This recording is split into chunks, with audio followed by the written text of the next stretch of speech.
Normatec recovery systems give you a high-tech compression massage for warm-up pre-workout and recovery post-workout. The technology is very safe and is used by a broad range of athletic types and really any fitness enthusiast looking to get the most out of their workout.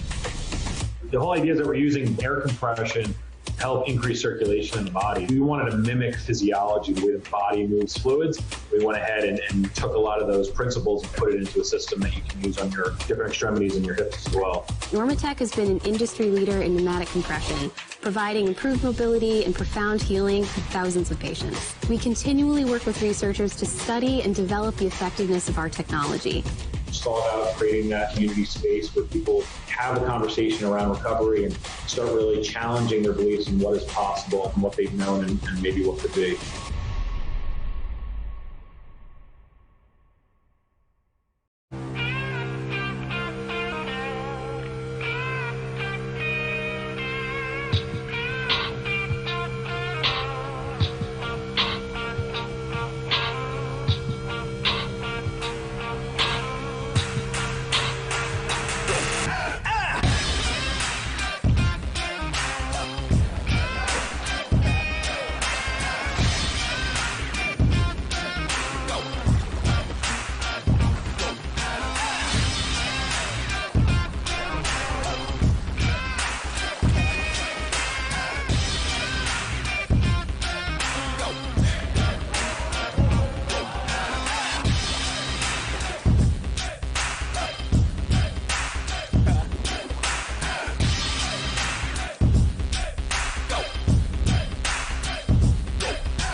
Come on, move. Of course, there aren't any spots.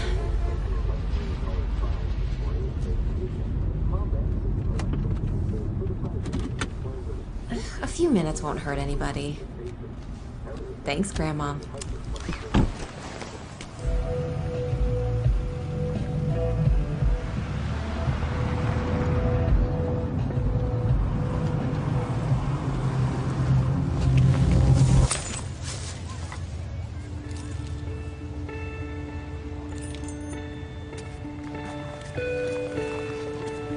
Paralyzed Veterans of America works tirelessly every day to create a more accessible America. Let's leave the accessible spaces to the people who actually need them. Whatever the reason, excuses don't excuse. Join PVA and be part of the solution. Honor the spot.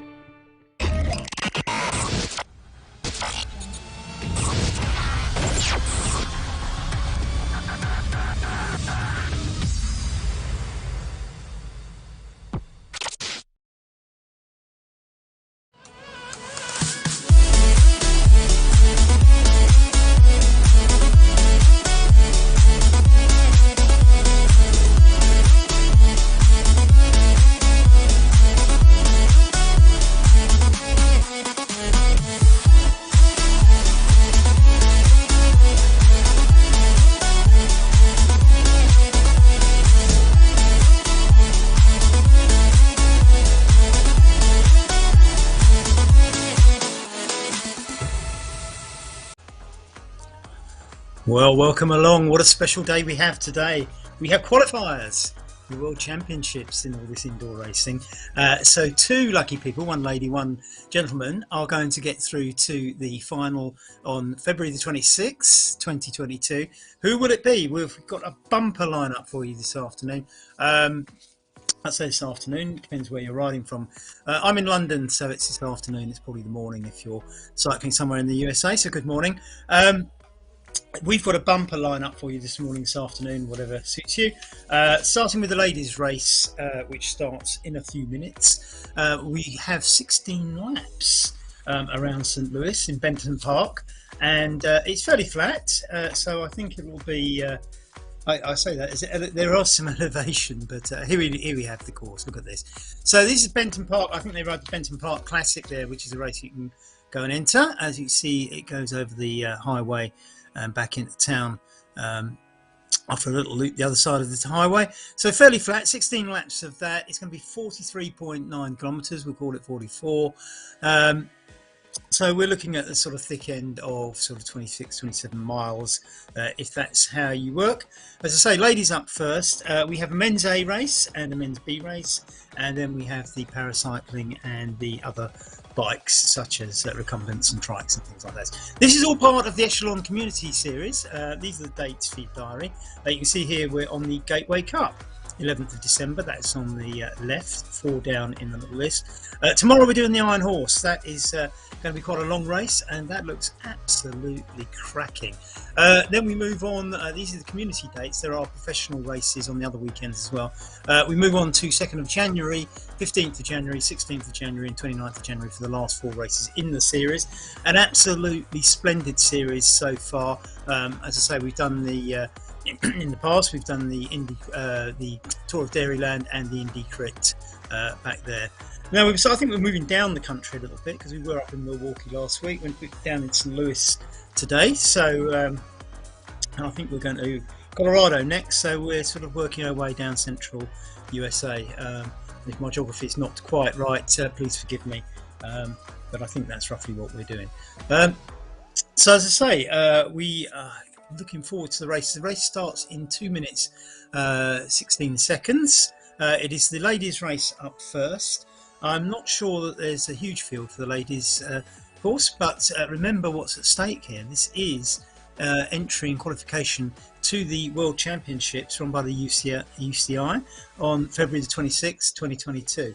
So whatever happens, there's plenty to race for, and even if they do get split up, remember, just like the real world has mechanicals for cyclists, we have techanicals here, and we witnessed, interestingly, one on Wednesday.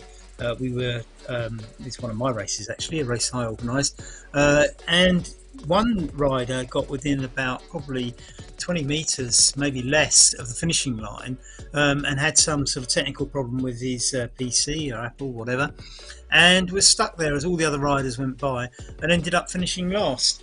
So these things can happen. Don't assume if the riders do get spread out that it all gets it's pretty tedious, because there's still always those risks. As I say, later on, after the men's A and men's B races, we have the hand cycling. You can see there, I'm not sure whether we've got hand cycle avatars today for the hand cycle race, but they will be with us soon, if not today. I know they've been worked on. I've seen some drawings of them, so that's quite an exciting development from RGT. If you're new to RGT, it is I suppose it's the easy thing to say is it's an equivalent to the sort of well-known Zwift, but it's very different. I think it appeals to a very different sort of rider. RGT is far more realistic than Zwift. It doesn't have all the games elements, the bells and whistles, scoring points and prizes and things like that. So very, very different. But its main attribute is the fact that we can all make up our own courses. So you're not compelled to always ride on Zwift's existing courses. So this is the women's race, and we have quite a few online. Let's have a look.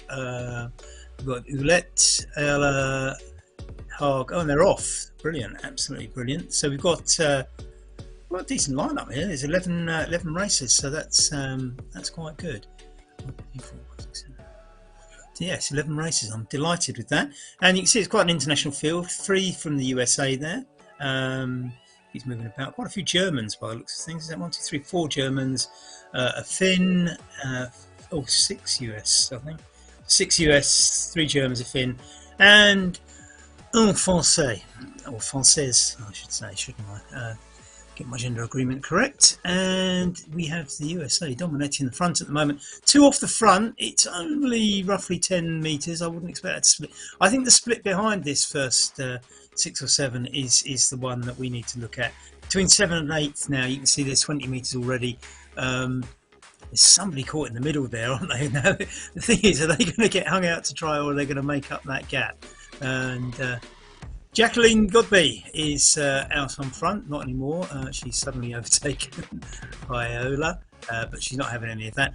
Taking turns on the front, maybe. I don't think quite it was Erin Ayala.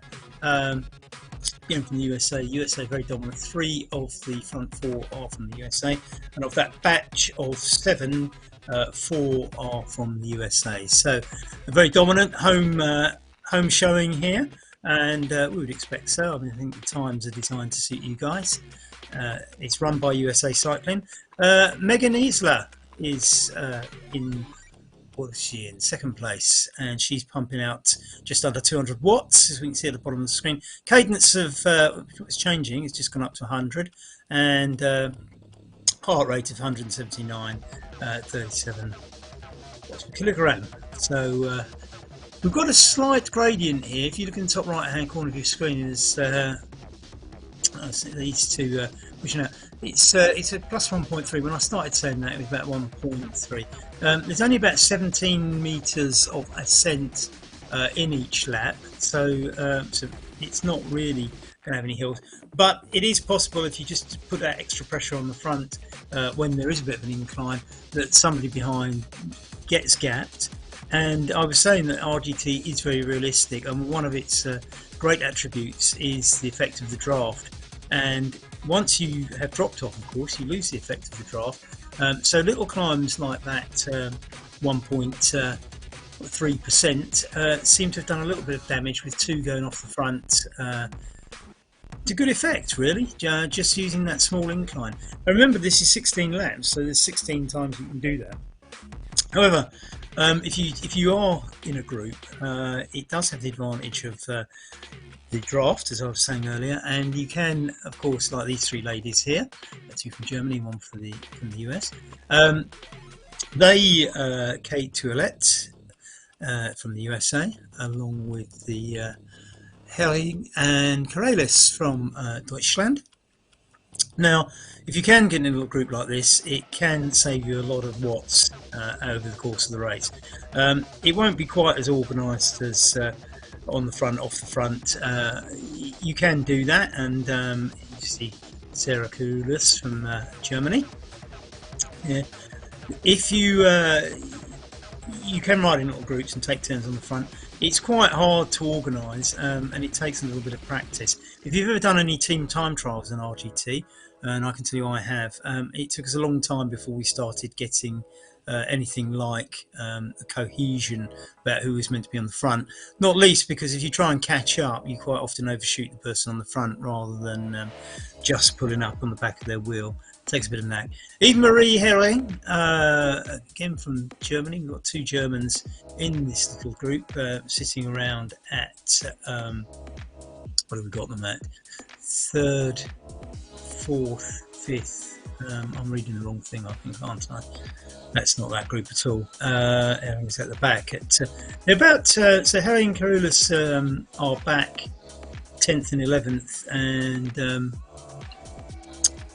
they're about 300 metres off the front now. As we see, Gopi and Isla now working away. They've got 200 on 3rd place now, so I think one of these 2 is going to be our World Championship qualifier. We've got Megan Isla, Ariel Verin and Jackie Gopi all on the Zoom link there. As you can see, I think Megan Isla's face mimics sort of face I pull when I'm on these things. I think Jackie's certainly working hard as well there, looking at the facial expression. Don't read too much into that. The cyclist they're just overtaking there is one of the dummy riders for the cameras, so they haven't lapped anybody just yet, I don't think. We're 3.7 kilometres into a 40k race, so about 10% of the race done, and as I say, the first 2 have eked out well over 200 metres now, so I think they're going to win, assuming no mechanicals, by a kilometre or more, I would expect, possibly up to 2 kilometres at the rate they're going. That assumes they keep that rate. Now the big question is, are they going to try and drop each other? Because, you know, everybody knows their own strengths and weaknesses.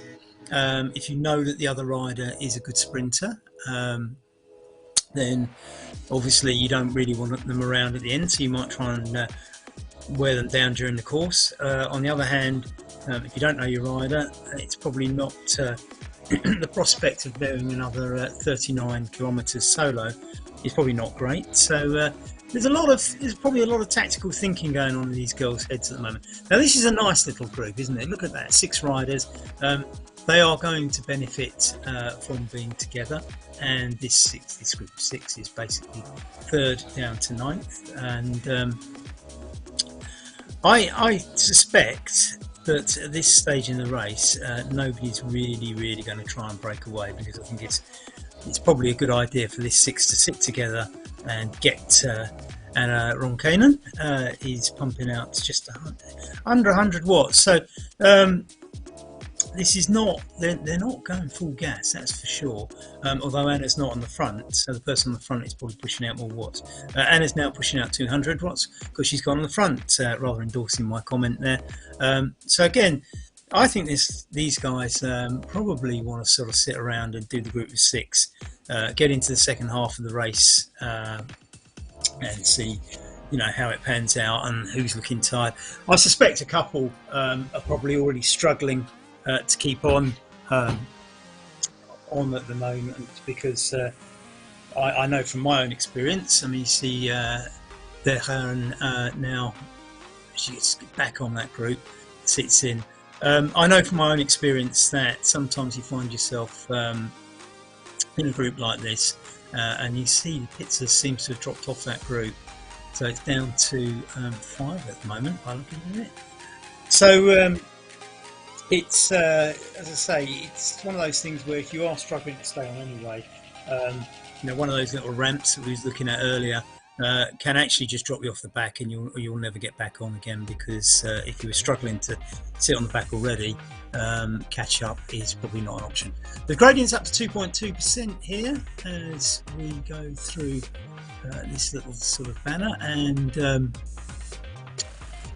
I guess that's the start and finish, isn't it? So yeah, it's up to 4% there. So this is where, if there are going to be attacks, they're a good place to have. But as I say, in this group, I don't think I would attack right now. I'd wait till the second half of the race and take the benefit of the draft, as we see the French rider Michon going off the front. Now we've got this triple view here, so we can see everything that's going on in the race. The two off the front, well clear, sticking together.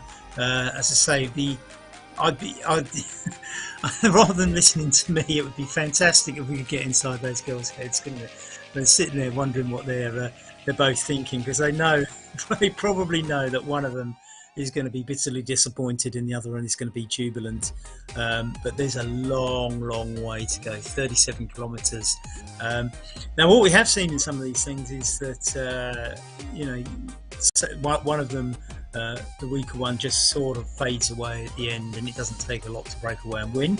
But we just don't know that, do we? So don't go anywhere, keep watching.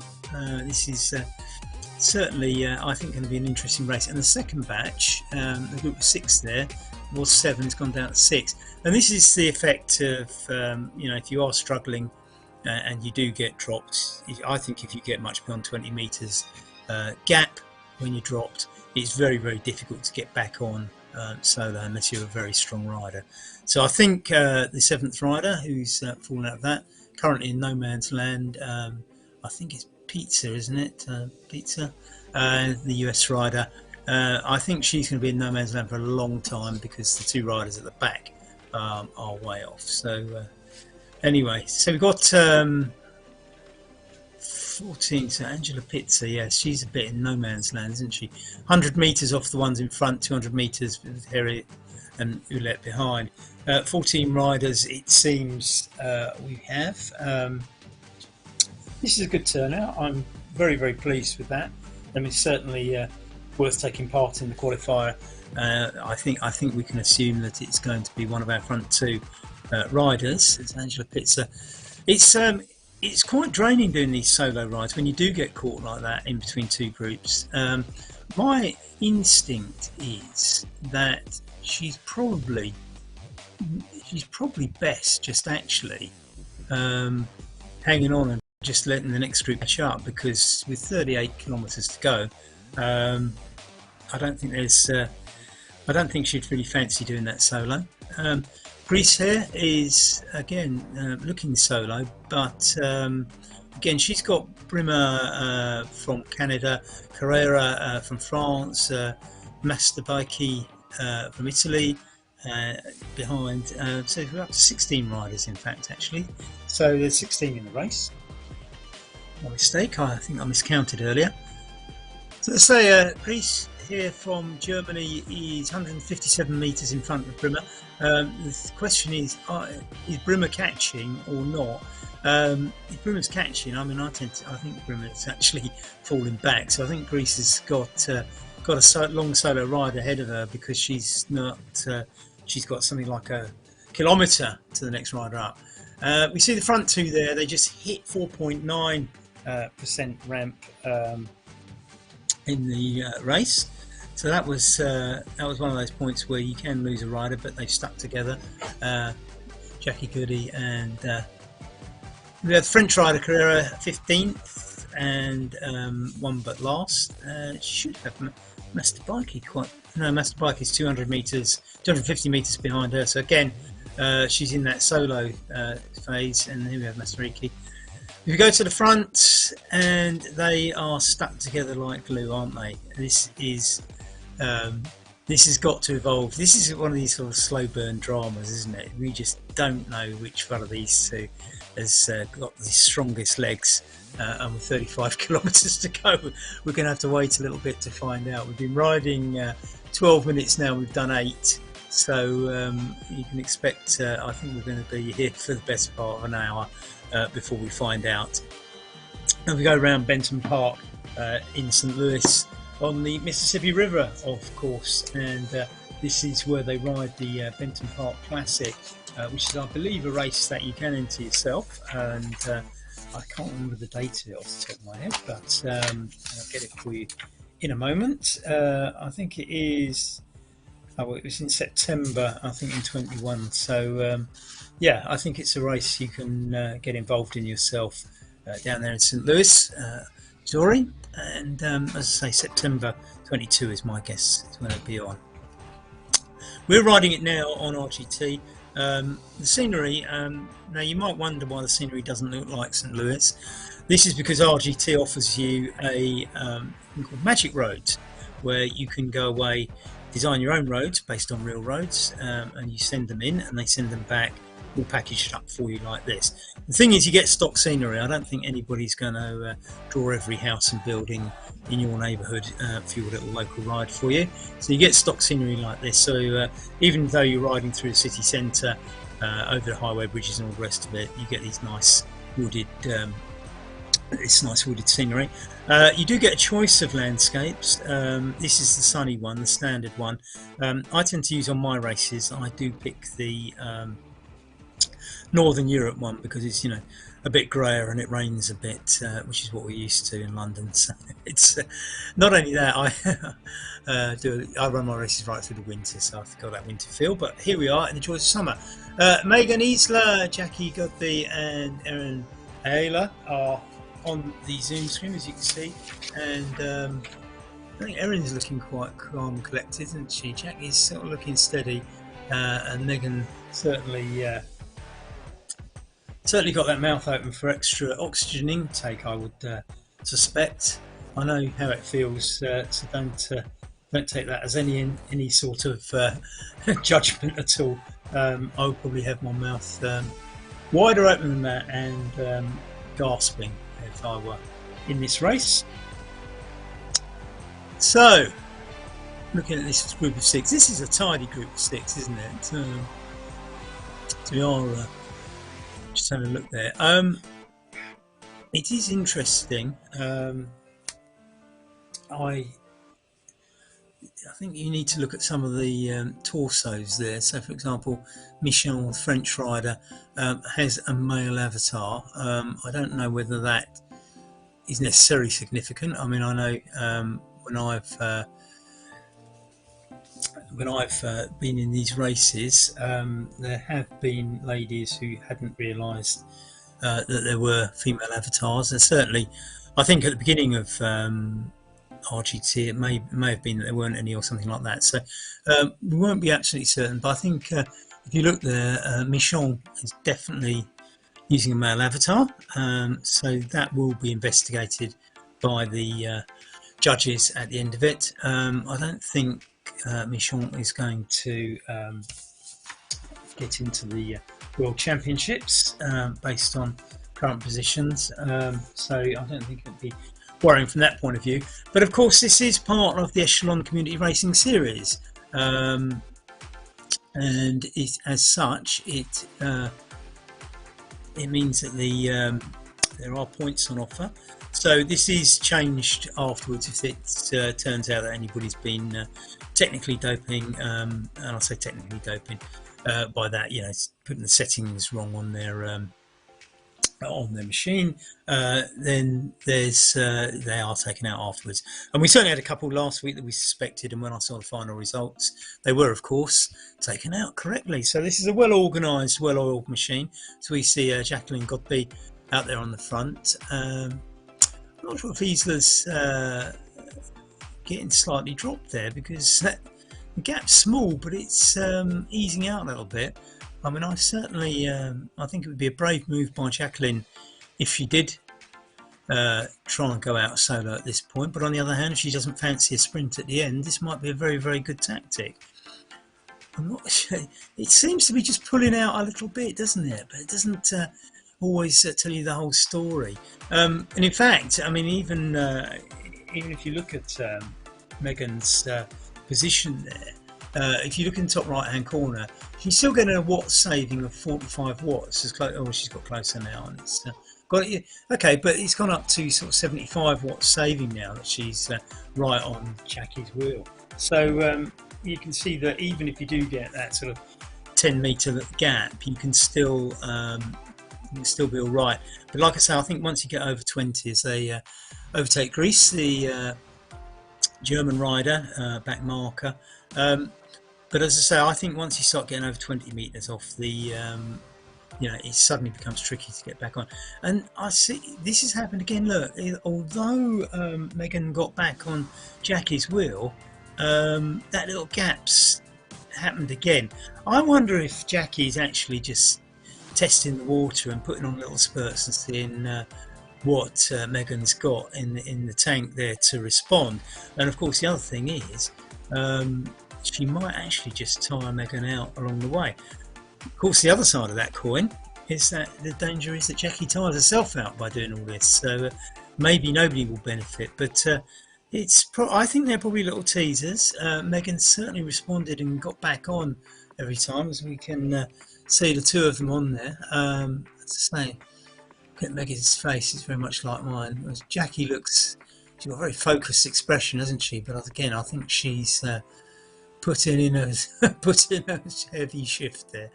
We see her and Ella looking cool, calm and collective on the right hand side out of the Facebook groups. Well done, ladies, for joining the Facebook groups.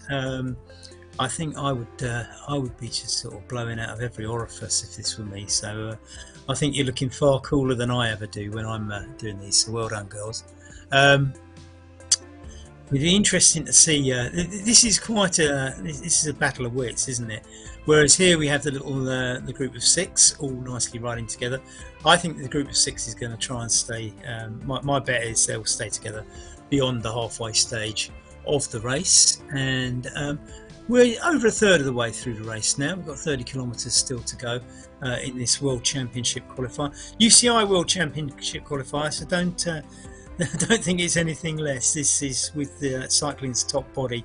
The qualifier is on the 26th of February in 2022 online. I don't know what the course will be and how many riders will be in it, but I can bet you that either Jacqueline or Megan, Jackie or Megan, is going to be one of the riders when we're there. Hopefully both of them, because I suspect this won't be the only qualifier. But this is going to be a battle of wits, isn't it? I mean, this is poker, isn't it? Really, because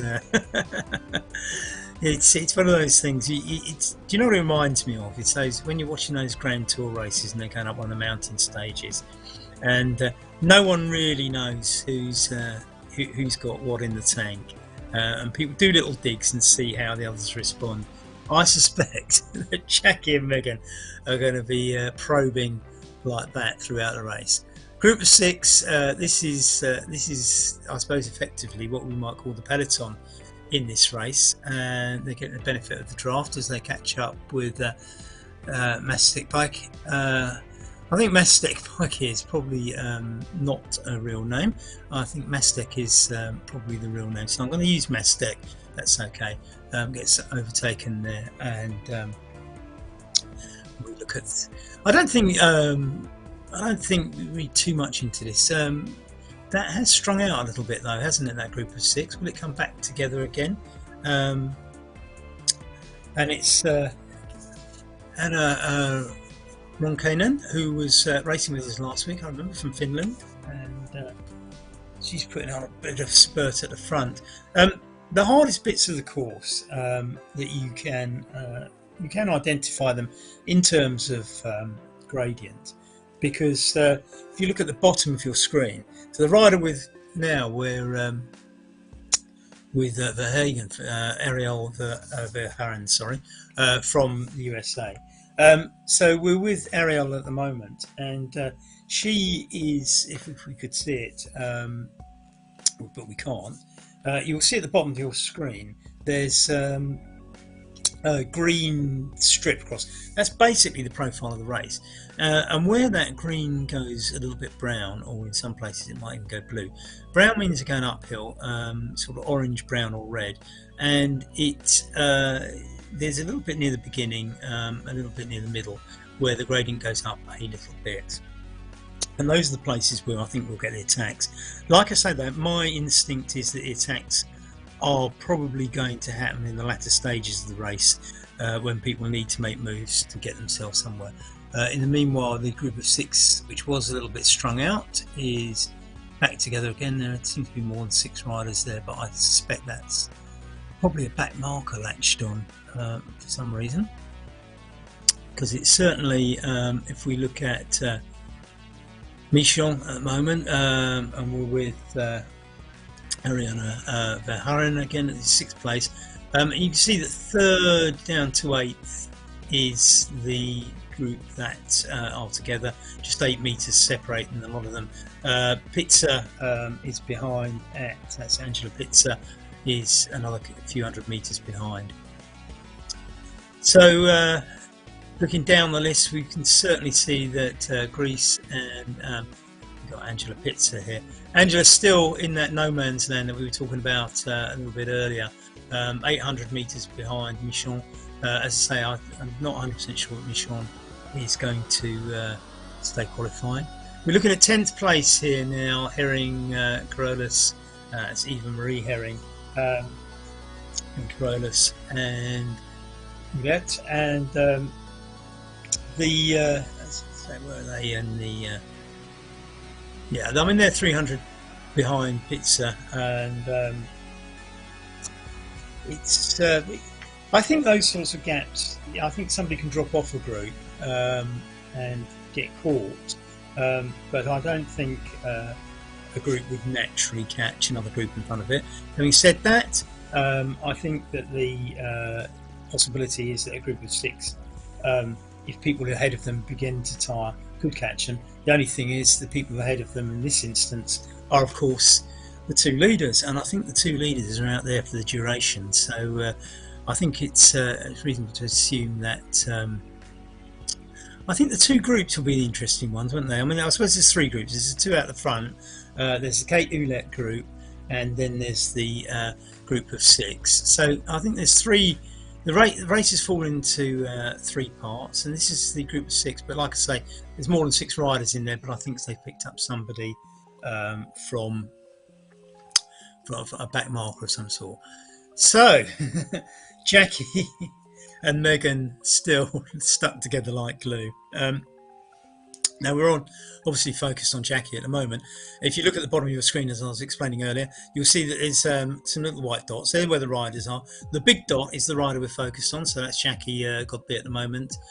There with Megan Isla, and these 2 are now just nearing 1 kilometre in front of the others with 26 kilometres to go. So I was saying that it might be between a kilometre or 2 kilometres gap between these two and the rest of the field.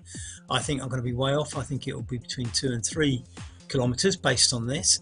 Of course, it doesn't mean they can sustain this for the whole race, but having said that, they look to be the two strong riders out there.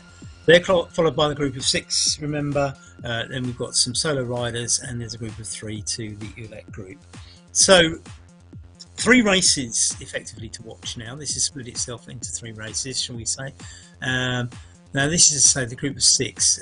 There are 7 riders in it, and I've yet to work out who the person in the group of 6 who is not part of the group of 6 is. But as you can see, 1, 2, 3.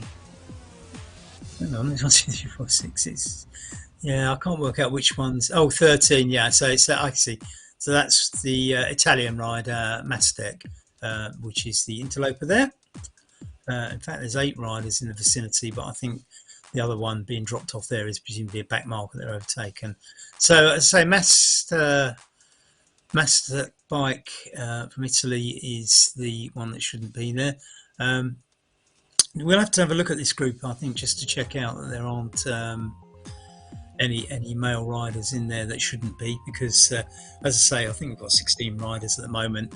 I've got a feeling that Michon, the French rider, might be disqualified, and if there are any more, that changes the lineup. Now remember, of course, that this is a series, so everybody gets points for races ridden. The races is 2 on a weekend, and it's very difficult, I think, for a lot of people to be expected to do 2 races in a weekend. And bear in mind that we've got 40 kilometres today and 80 kilometres tomorrow, so that is asking riders to put a lot of effort in over 2 days. So those riders that only do 1 race will obviously fall behind those that can manage to do 2. And I'm quite interested looking at the table so far, because Anna Ronkanen, the Finnish rider who's in here currently in 4th place and is going to finish in Group 2, is the series leader. Now Anna did both races last weekend, scored herself massive 380 points, put herself in a very commanding position, just in front of Gabriella Schumann. But I don't see Gabriella Schumann in today's race, so theoretically Anna gets a great opportunity to put herself further ahead. In 3rd place, Eva Dora, who's not in this race. Remember, of course, though, that Gabriella and Eva may well be looking at tomorrow's race. They might have their eye on that, and with 80 kilometres to go, might have just decided to give this one a pass. Erska Koren is currently in 4th place, again not riding today, and in 5th place, guess what? It's Jacqueline Godby. Now, if Jacqueline can win today's race, or even in 2nd place, that would put her on around about where the same as or just above where Anna is at the moment. So, assuming Anna's going to score a hefty amount of points, would still leave her quite a drift of that. Now, most of the rest of the riders behind that are not racing today. I'm just looking down the list. I don't think there's any other races racing today. That I beg your pardon. Elisa Haag, she's currently in 7th place, sitting in 7th place in the series. Elise is currently in 5th place in the group of 6. So, 5th place overall, but she's within the group of 6. So Anna and Elisa all looking to score points. But as I say, don't read too much into this, because it might be that these ladies are not racing tomorrow, and in which case they will probably, any points made up today will be compensated for by some of the other riders I've just mentioned taking part in tomorrow's race. Now, tomorrow's race is an absolutely daunting one. I certainly think, from my perspective, ignoring one's availability and things like that, I would have picked today's race over tomorrow's. Tomorrow's has some, should we say, rather challenging climbs, and it also is 80 kilometres long. So yeah, it's quite a daunting race, that one. Maybe somebody might find that it suits them because they got that ability to stay and ride long. Now you see the front 2 overtaking, so they're basically just overtaken 10th place So they've got something like another 7 riders, and bear in mind that's Pizza and the group of 6. It's Angela Pizza and the group of 6 ahead of them. This is quite a dominant race from Megan and Jackie. Ariel Verheeren is on the Zoom room. I don't know, can't see Jackie on there at the moment, but maybe she's keeping her cards close to close to us. We can't see what her face looks like. We'll have to see how that pans out. So if you heard a doorbell just behind you, unfortunately I've probably got somebody delivering something from Amazon. So as I say, there's let's having a look at this now. 1.34 kilometers between the front two, and Lisa Haag and from Germany, and Ariella Verheeren from the UK, Anna Ronkanen from Finland, part of that group too. I think as this series goes on, it'll be quite interesting to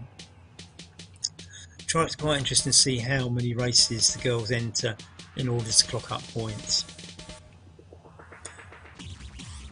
So I'm just going to have. I think I'm just going to have to go and answer that doorbell. So could you give me about 30 seconds break there, please?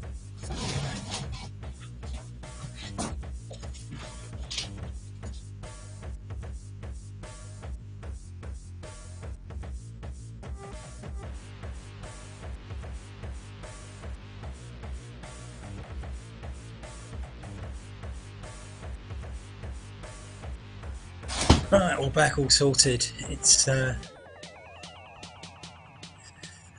1.35 kilometers distance between the first two and third place.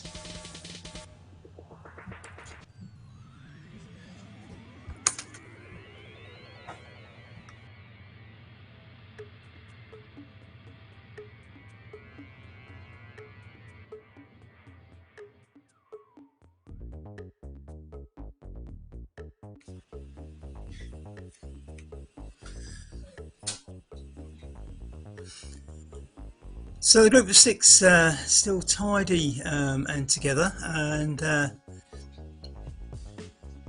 so 1 point. Actually, I've just narrowed the gap a little bit down to 1.28 kilometers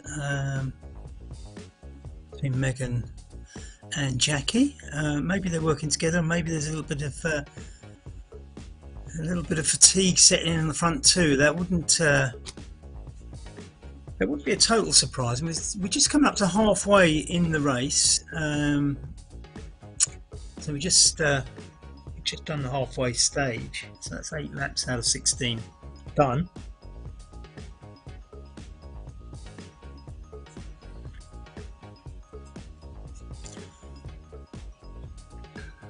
Be interesting to see the Megan wiping some sweat off there. I hope you've all got the fans on full blast there, ladies.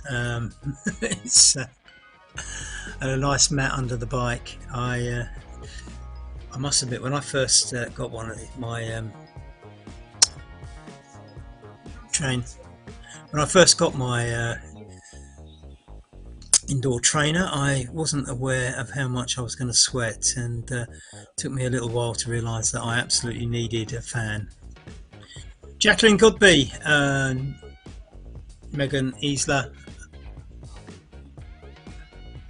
now up with Angela Pizza, and that means that they've only got the group of 6 in front of them now, haven't they? So they've just about overtaken everybody bar the group of 6. Now the group of 6 might be a bit of a challenge to catch.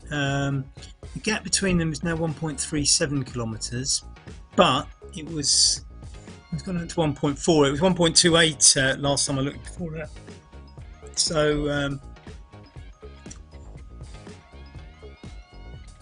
it's easing out a little bit, but at 10 it's going out sort of 10 meters here and there.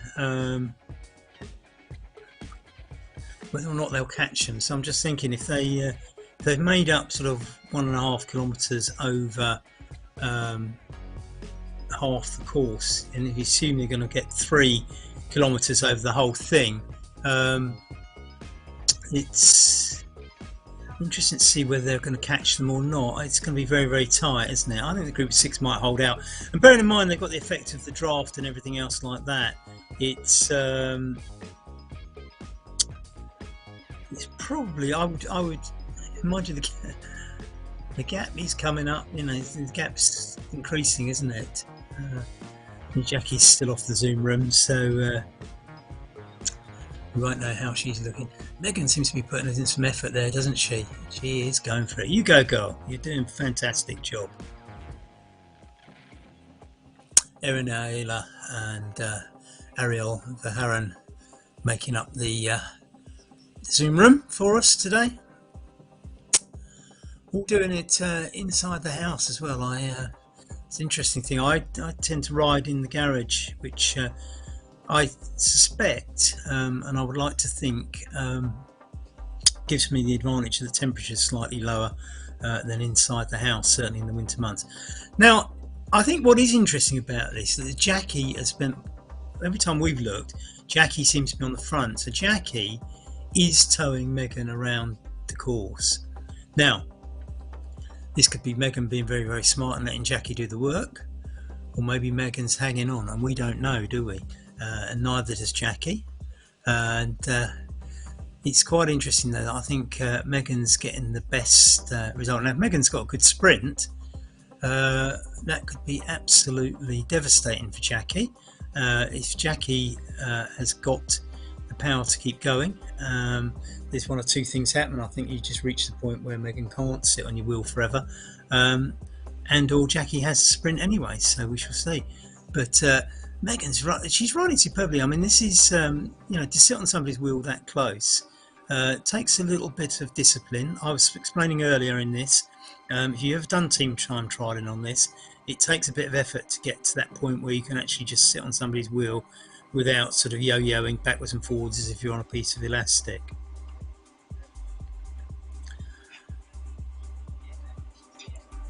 So it's only 1.4 2 kilometres gap between the front two and the six now. So my feeling is that the front two are not going to catch the group of six in the race, which I think is quite a positive thing, in the sense that, as terrific as the front two's ride is, I think it doesn't need to be too emphatic to keep the race this way. If the race is more competitive, I think there's some advantages to be had there, as much as we admire emphatic rides in the way that Jackie and Megan are putting off the front, and particularly Jackie, because she's doing more work on the front as far as I can tell. So chapeau, ladies. It's phenomenal at the front, and I still think it's entertaining, because there's two of you going to be duking it out over this second half. Jackie just pulling away a little bit there. Could this be the point where the elastic snaps, or has Megan got that ability just to get back on? Megan seems to keep pulling back on, doesn't she? You see this in racing quite often, don't you, where there's certain riders, and you particularly, I was using the analogy earlier of the mountain stages. They're on a descent now. Sometimes some riders, for reasons I never quite work out, seem to be quite good at descending. If I could work out how they did it, I'd be doing it. I certainly get left behind on some descents and struggle to work out what I'm doing wrong to not keep up with it. So, but like I say, Megan's just got back on, and as I was saying, you know, you see this in some of the top pro racing, don't you, where a rider is, you know, one rider will put in a little bit of a spurt and, you know, eke 20 meters out, and you think the rider behind hasn't responded and isn't able to keep up, but in actual fact, what they do is just marginally increase their tempo and catch up that 20 meters, you know, over the next couple of hundred meters or something like that, by just pacing it out. It's I think probably, I mean, again, we're all made slightly different, and we all have different talents and aspects of the way we ride, But I think if you keep explosively accelerating on those hills, and I know we're not on the hill today, then I think it can be quite wearing. So I think those riders who know they've got it within them to just sit there and up the tempo very, very slightly without exerting too much force, can just reel these people back in. And don't forget that if somebody has done an explosive sprint off the front, they might have actually just tired themselves, and they're unlikely to be able to sustain it. And of course, then there's people like Roglic who just explode and go up the mountain and nobody sees them again. But that's another story, and he's not riding today. This is the ladies' race. Remember, it is a qualifier for the UCI World Championships e-racing, 26th of February, the final. It's also part of the Echelon Community Split Series, so there's points to be had here. And some of the ladies in this group of 6 are definitely... sorry, we're not on the group of 6 here. This is further back. So I'm just looking at the avatars. I think Michon is... well, it's definitely a male avatar, isn't it? And we'll have to see what happens. So Michon might be discounted for all of this. But this is the further back group, and there's still some behind them. They are... they're going to have their own little race, I suppose, is the way to look at it. And Angela Pizza there, poor girl, all on her own, and she's still got that tantalising 200 metres on the group behind, Kate Ouellette's group.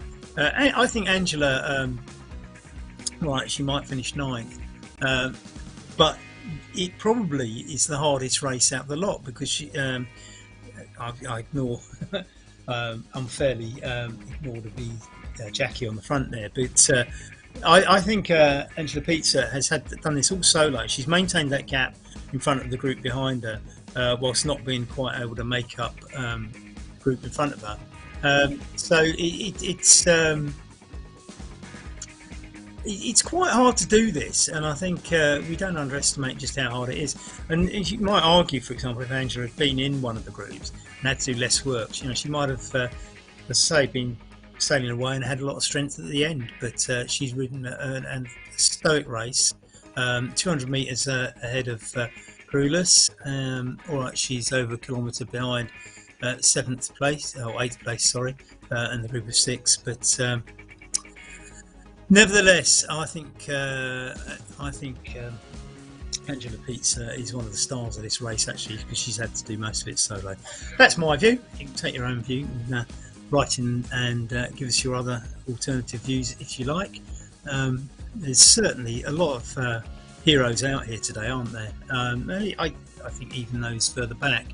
13th, Greece has now, I suppose, what, over 2 kilometres. She's probably about 4 or 5 kilometres off the front now. But yeah, you carry on and you keep doing it, don't you? It's the way it should be done. Carrera, the French lady, riding here in 14th position, and she's quite a way off the front, but 2.5 kilometres in front of Mustak. And if you remember, Mustak did get a little bit of a pull from as the group of 6 go by. Now you see, there is, I think it's telling how well that group of 6 are doing, because what somebody in Carrera's position might choose to do at that point is, as they come by, just up your pace a little bit, get into that group, just see how long you stay in it, and buy some kilometres in a group. But she didn't. I don't know whether she was surprised by them coming up and coming around her. I know sometimes I look what's behind me, and if I see a group coming up, I start speeding up just before they reach me, so that I'm going at a faster tempo and can get into that group and sit on it, see how long I can get round, and it buys me a little bit of easier riding for a lap or two, and ups my position and time, hopefully. Still, we've got this thing where Jackie's on the front and Megan tight on her wheel. This is going to come down to some canny racing. 13 kilometres to go, so we're probably we're riding at 43 kph. So work that one out, but we're probably 20 minutes away from the finish. And Jackie's back on the Zoom room and looking determined and focused. And Megan's looking pretty determined and focused herself, so she's looking calm and collected. So these are our two front runners, the two on the right there. Jackie Godby, who's been absolutely phenomenal off the front today, and Megan, who's just sat on her wheel and done everything asked of her to stay there. So this is going to be quite a finish, I think. We'll see what happens. I think anything into the last I don't know, 3 or 4 laps, Jackie might have a plan. Who knows? But Jackie's looking pretty strong. I mean, she does keep doing this, isn't there? There's this little, it's like a little bit of elastic here, as we see that Megan's just pulls off, but look, slowly gets back on. No panic from Megan here. It's all just up the tempo and come back again, like I was describing. You get these sort of cat and mouse games. Who knows? Jackie might be expending a lot of power trying to see if she can drop Megan. She's probably getting very infuriated that Megan's sitting on her wheel, and that's interesting though, isn't it? Because when Megan does pull up, which one did Megan slow down or did Jackie speed up? Because if Jackie wants to be on the front, that would be a very interesting tactic. Or maybe Megan slowed down because she didn't want to go on the front. Who knows? It's a shame we don't get to interview them afterwards, isn't it, and find out what they were thinking. That would be interesting, wouldn't it? I'd love to do that. I'm not sure if I've just ridden one of these. You see the little drop there in the road. I don't know whether that's meant to be there or not. I mean, bearing in mind that this is based on a circuit that you actually do use for racing down in St. Louis, Missouri. I suspect that's just one of those little things that you get when you build one of these magic roads. You have to go around and sort of smooth out those little ramps, and sometimes the odd one just gets left in there. Fortunately, it's a downhill one, so nobody's going to complain. But sometimes you get one of those slightly going uphill. It can throw everybody's pace out. That one was downhill, so we won't worry too much about that. It takes it's a little bit of work building the magic roads, but I build a lot in my local area here in West London. I run races every other Wednesday night on RGT and have been doing so for a year or so. Our second anniversary this spring, and I've been building courses based on all our local roads, and as you can see, the scenery is different, as I explained earlier. And you get the knack of how to do these roads and make sure that they are as smooth as you can possibly be, but you can't get every little divot out. This one doesn't have too many bumps anyway. You can see from the bottom, only on the far left of the profile at the bottom of your screen does it sort of really go anything darker than a sort of orangey yellow. Orangey yellow are uphills, blues are downhills, red is very steep uphill, very dark blue is very steep downhill, and green is flat or relatively flat. You can see here this little group of 6 going up a small little incline. You can see it went very orangey, not very orangey, slightly orangey in the bit they just passed, and that was where they would have gone up. Still facing a gradient of 0.3%, which would register as green on that color-coded profile at the bottom of your screen.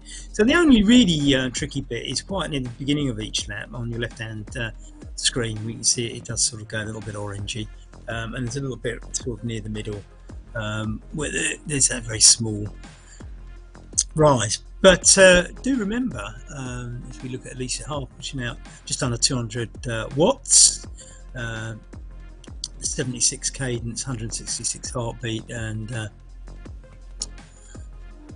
so she's so I mean speed of 34 kph this is, of course, so that's probably about right. I would say probably not winning speeds, but as I say, this is quite cute because I think this group of 6 is now just going to duke it out in the final lap or so. I think the weaker sprinters will try and go solo somewhere like possibly with 1 lap to go. I mean, I think if you try and burst out with 500 meters to go, you better be strong, because a group will catch you. On the other hand, if we look at the dynamics of a group of 6, which is not a large peloton, 1 solo off the front with a kilometre to go could actually do it if nobody really wants to lead the chase.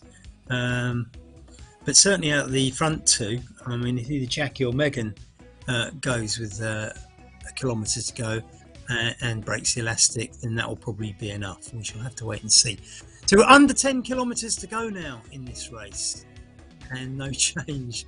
There's Jackie pushing out the watts at the front. As I say, third, Michon, French rider. I think that's a male avatar, so we have to be dubious about whether that position is going to qualify once all the judges go through the results. And we have 3 Germans in. No, we don't. Sorry, I think it's 1 German, isn't it? No, 2 Germans. It's sorry, the keeps moving. So in the group of 6, we have.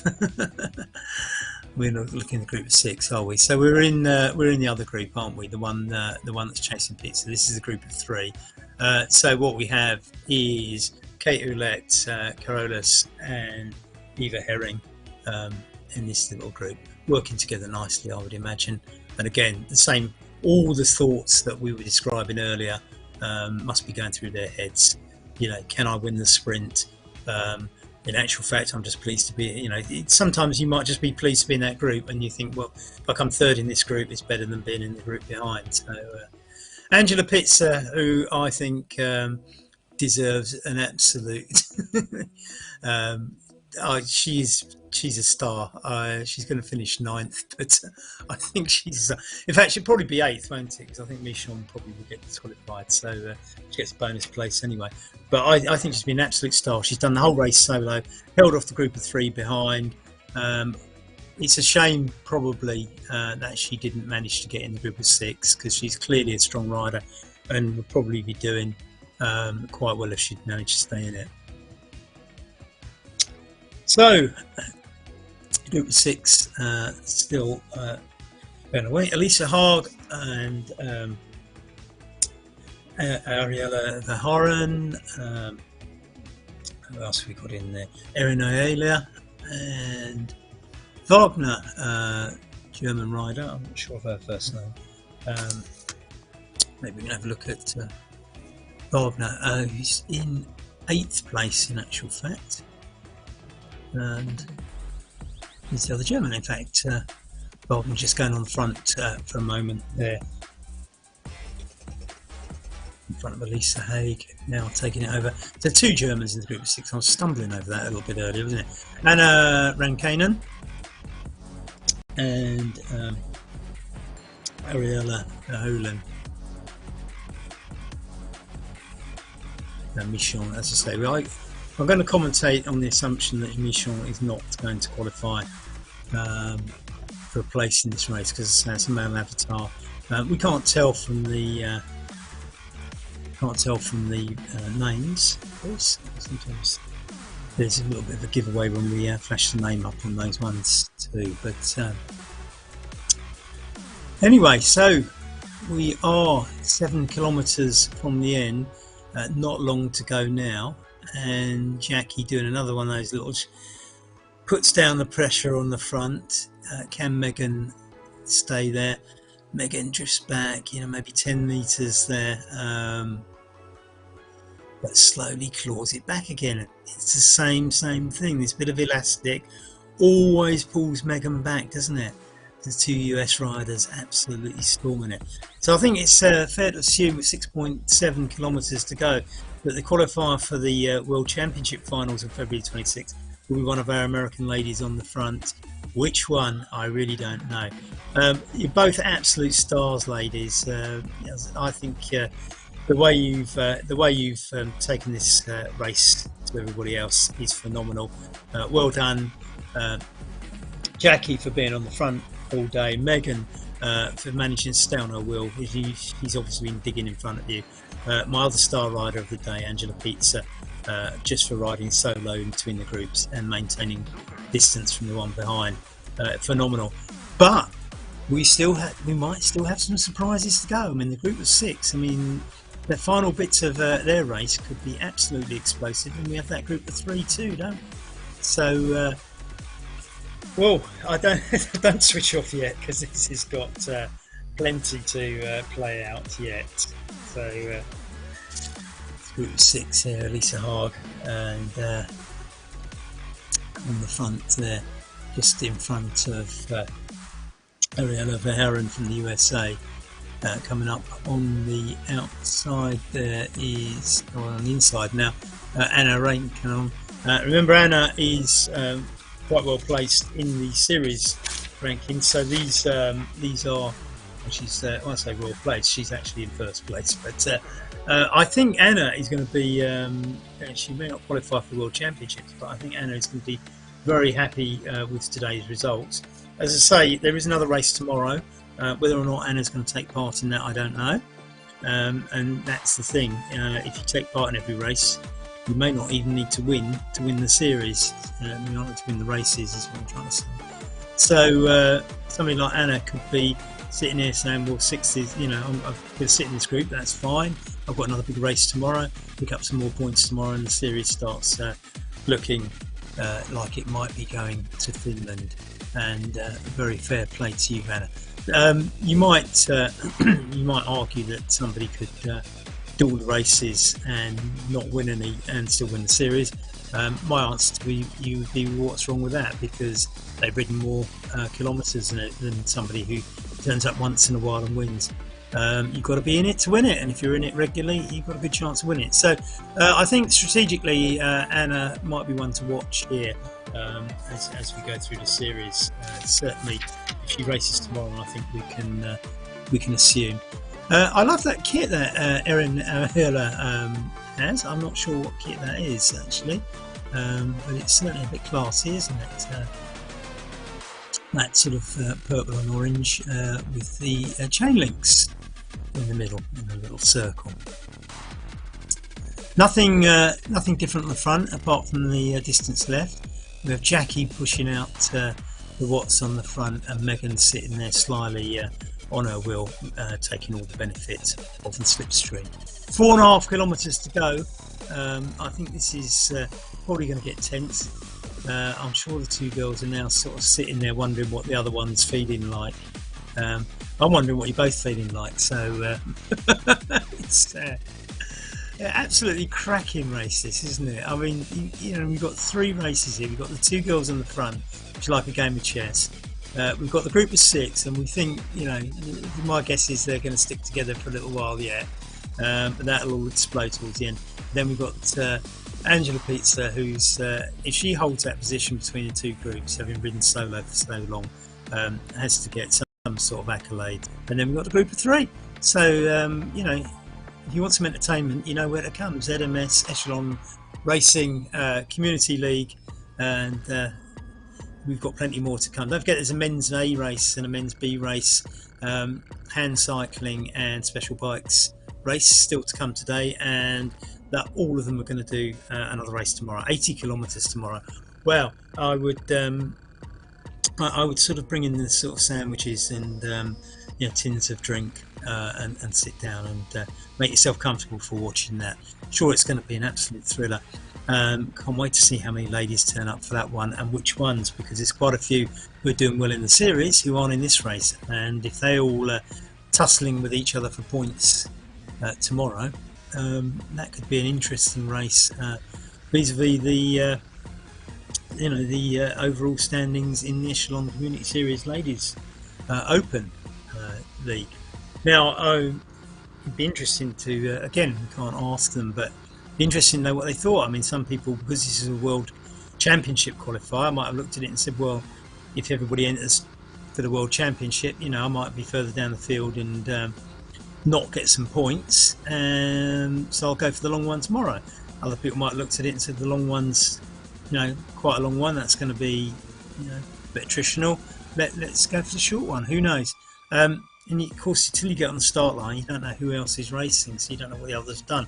I think Anna Rankanen has made a good call, actually, because if she gets a decent position out of that group of 6, any disappointment in not qualifying for the World Championships is going to be more than compensated for by the fact that she will go sliding up that echelon Community Series League, Open League for the ladies. She's going to go sliding up that table. So, 2.6 kilometres to go with these front 2. I think we have to stick with these 2 now for 2.6 kilometres, because this Jane's pushing out. That's quite a big gap. That's one of the bigger ones I've seen. Can Megan Islas, can she respond? She has again. She's done it again. She's done it again. She's got, there's tenacity in both these girls, aren't they? Aren't they fantastic? They are just absolute stars. And Jackie goes again. Megan fighting to stay on. Is Megan just teasing? Megan could just be playing her. She could have the sprint of all sprints. 2.2 kilometres to go.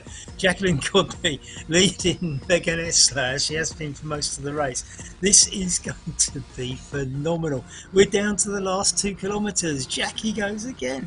Megan's not letting her go. The girls must be absolutely breathing out of every orifice and dripping sweat like a torrent. This is phenomenal. You keep going, girls. You're entertaining us superbly. 1.9 kilometres to go. Oh, come on. I just can't work out what's going to happen on this one. Because Jackie looks a strong rider, but I think Megan's determination to stay on, because Megan was willing to settle for second. She could sit up now and she would get second. She clearly is not settling for second, in my view. 1.6 kilometres. We're coming down to the last lap or so. This is cracking stuff. Jackie's still on the front. Is she going to burn herself out, or has she got that little bit extra just to leave Megan, as she has pushed ahead of Megan so many times? They're catching up with 6th place. I said they wouldn't do that. I was wrong, didn't I? I was wrong. They're going to catch us. I was almost right. I mean, I said they wouldn't quite catch these guys, but they've just done it. So they will be 1 lap ahead. So as soon as they finish, we can go over to the group of 6 and watch that tussle. But fair play. If they get past this little group before the finishing line, they've lapped everybody in the race. Michon, as I say, dubious, just falling off the back, so it might be a group of 5. Jackie going for it. Megan just getting driven. Sometimes when you go past the group, there is a tendency to get on the wrong wheel, but I think Megan would have been absolutely focused on which wheel she was following. So they've overtaken everybody on the whole race now, and everybody is at least 1 lap behind. Megan's still sitting there, fighting. They go over that little bump we talked about earlier that probably isn't meant to be there, but it doesn't really matter because it's downhill. This is fantastic. Jackie's pushing out 5 kilowatts per. This is 5 watts per kilo. Sorry, she's pushing out 5. You can see Megan's quite a bit lower at 4. So there's quite a bit of saving. Now that's interesting because Michon has caught up. So maybe the group of 6 are just latched onto their wheels almost. Not particularly what we want. I think we don't want a muddled sprint, and we don't want anybody, the wrong people leading anybody out. Look at Megan go! She has played this superbly. We did wonder. She sat on Jackie's wheel the whole way round, made use of Jackie's hard work, made out that she was being dropped here and there and crawled her way back on, but she had what it took at the end. I did say just in the run up to that if she had any notion of settling for second, I think she could have sat up in the last lap because no one was going to catch her, which suggested to me she was going for the win. Absolutely superb sprint. You have to commiserate with Jackie. You know what it's like. You do all that work, you spent the whole day on the front, and the person who sat on your wheel steals it from you like that at the end. But that is bike racing, and that's how you have to play the game. Hats off to both of you ladies, fantastic. Jackie for the hard work, and Angela Pitzer better in ninth for a similar amount of effort. Megan, yeah, you played it really cute, girl. That was that was proper racing. That was proper racing. Cruel on Jackie, but superb, Megan. Megan Isla will ride in the UCI World Championships on the 26th of February. Now, we're back on the group of 6. I call it the group of 6. I think there's only 5 riders that, in my view, really count for this. I think Jane Michon is probably male and maybe disqualified, but I'm only basing that on the avatar, so it may just be an error. And if you're wondering why the group of 6 is actually 8, that's because there's a couple of other riders caught up in it. Herring, for example, is not in the group of 6, so this might confuse the sprint, but and in fact, don't look at the data on the screen at the moment, because the camera is following Herring, who's in 14th place, and will not. So 1.7 kilometres to go, 1.6 kilometres to go for our actual group of 6. So it's going to be a little bit tricky deciphering who's what. So we've got the Kate Ouellette in there as well, modelling up that group. So it's not. This is a bit confusing now, isn't it? Because there's 1, 2, 3, 6, 7, 8, 9. There's 9. The group of 6 and the group of 3 are together, which is going to make the sprint a little bit confusing if they don't split up.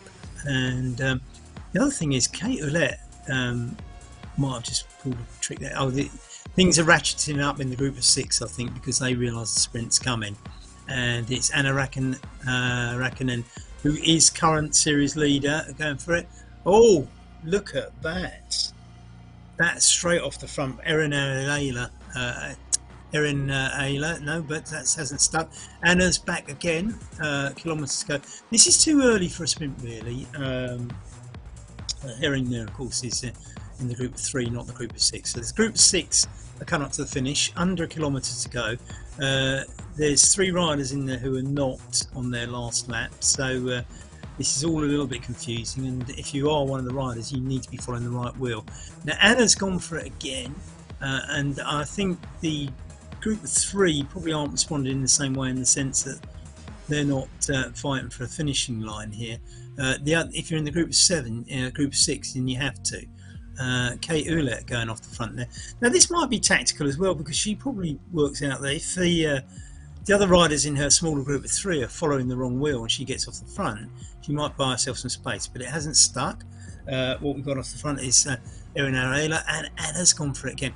Anna wants the points. I mean, I'm sure Anna wants the points.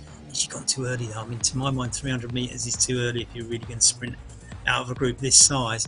But Anna's certainly going off the front. Maybe if she can get a gap. She's just pulling out a little bit of a gap now. She's going for it. 180 metres, that's quite a lot. And we get Ariella Verheyen, who's chasing her down. I think Ariella and Erin Ayla are going to beat Anna, but Anna forward a little bit there.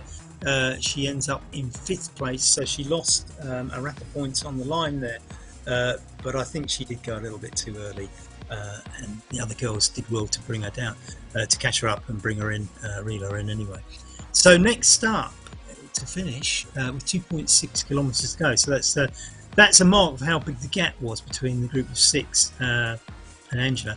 But Angela, of course, is in fact, actually, she's been caught, hasn't she? That's interesting. In fact, the group of 3 have caught Angela Pitzer, so she hasn't managed. She's done all that solo riding, and with two laps to go, has been caught by the group of 3 again, which I didn't predict. Interestingly, 8th there, Michon, who I think is a man, is called Julien as well. I suspect that the French Julien, if it was a lady, would probably have a double N-E at the end. So I'm fairly sure that 8th place is going to be a disqualification, but we speculate, of course. The other French rider there, Crackers, looking far more legitimate based on the avatar. Now, poor old Angela Pitzer, I've been bigging her up all through this race because I thought she was going to hold that gap from the group of 3. Don't forget though, the group of 3 have had that extra spurt because they got they got into the group of 6 and took the slipstream. So maybe maybe that's just one of those things that a bit tough on Angela after all that work, that they got that little boost and caught there. She might have held it out. 1.8 kilometres to go. My gut instinct is that the boost the group of 3 got from getting into the group of 6 was probably the undoing of poor old Angela. But Angela, I think you can be proud of your ride, girl. You take some pride, and don't forget, of course, you take it a bit easier if you stay with these lot, and who knows, maybe pip them on the line. Just have a look at the times on your right. So Megan Easler, who did that phenomenal sprint at the end, Jacqueline Godby, who did all the work on the front throughout the race, just pipped very,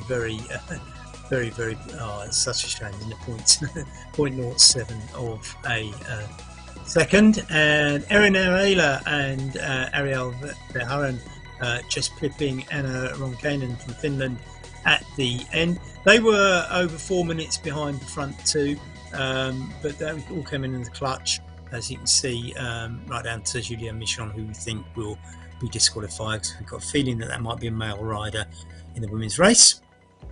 And Elisa Haag and Dana Wagner, the Germans, taking up 6th and 7th place. So who will get, with 1 kilometre to go, we now got a group of 4 tussling this one out. So we've got Eva Herring, Angela Pizza, Sarah Carulus, and Kate Ouellette as our 4 as we go down to 800 metres. All tightly together at the moment. I think everybody would be pleased if Angela Pizza got this, just for the work effort she's put in.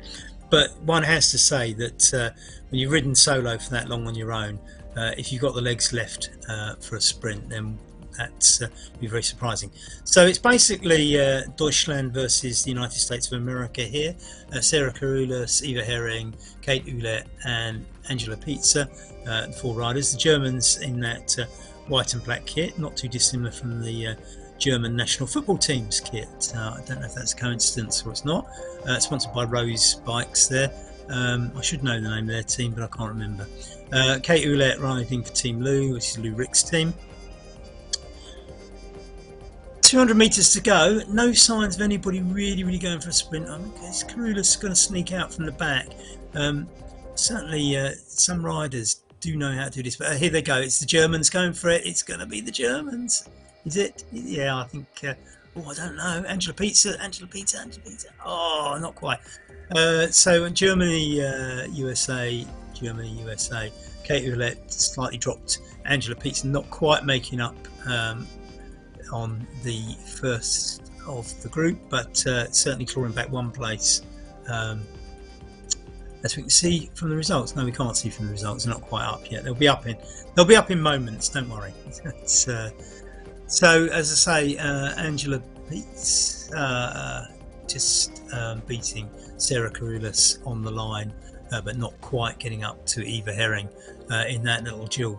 So that's most of the riders back now down to 12th. We've got a couple still out riding there. Greece from Germany, Carora from France, who's a legitimate French rider. We've got between 3.8 and 5 kilometres to go, so there's a few laps for those 2 ladies to go. I don't think there's going to be any tussle on the line. I think 13th and 14th places are going to go to Greece and Carora, from Deutschland and La France, respectively. So I think we know quite how the thing's going to pan out. I think everybody in 9th, 10th, 11th and 12th will end up in 8th, 9th, 10th and 11th. Eva Marie Herring, as I say, just pulling out the best of the sprinters there. The gaps are very small, and you can see that at 9th, 10th and 11th, according to this, all on the same time, although you can see the slight differential in the seconds in the plus figure just next to it, showing how far they were behind the actual winner. So it was an 8-minute gap from the winners. So, you know, I suppose they're reasonably equidistant, aren't they? So the winning group was 4 minutes in front of Group 2. Group 3 was another 4 minutes behind that. And I think that Greece is about another 4 minutes probably still to go, I'm guessing. Probably a bit more, actually. Now let's assume that's a little bit more, I'm afraid. No, 3 kilometres? No, they're not going to do it. So anyway, that's the ladies' race. We're 3 minutes away from the start of the men's A race, so I think we're probably going to have to go over to that. I suspect we've probably got some adverts to play in the meantime. As I say, I think you can safely assume, apart from the Tecanicals, that Greece and Carora are going to finish 13th and 14th. So that's your lineup. Well done, Megan Isla. Chapeau to Jacqueline Godby for a phenomenal ride on the front. So cruel at the end. I have to say my other star ride, Angela Peets, down there in 10th, mainly because she had to ride solo, and I admire that. Well done the group of 6 for making a really good race of it, with the exception of Julia Michon, who we don't think should be there, and the 2 ladies still on the course. Good luck, hope you get back in time, and as I say, I think we can predict those are the results. So we should be able to have a couple of adverts and then flip over to the men's A race, which is starting very, very soon. Same course, and I think as you saw from the little clip when we flashed over a moment ago, that's going to be quite a big field, so that could be quite an interesting and explosive race. Look at that, how we got 63 riders online for this World Championship qualifier with 2 minutes to go. Expect a few more to log on in that 2 minutes. It happens, and I'll be back for the start.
Or contribute points for everybody towards that series.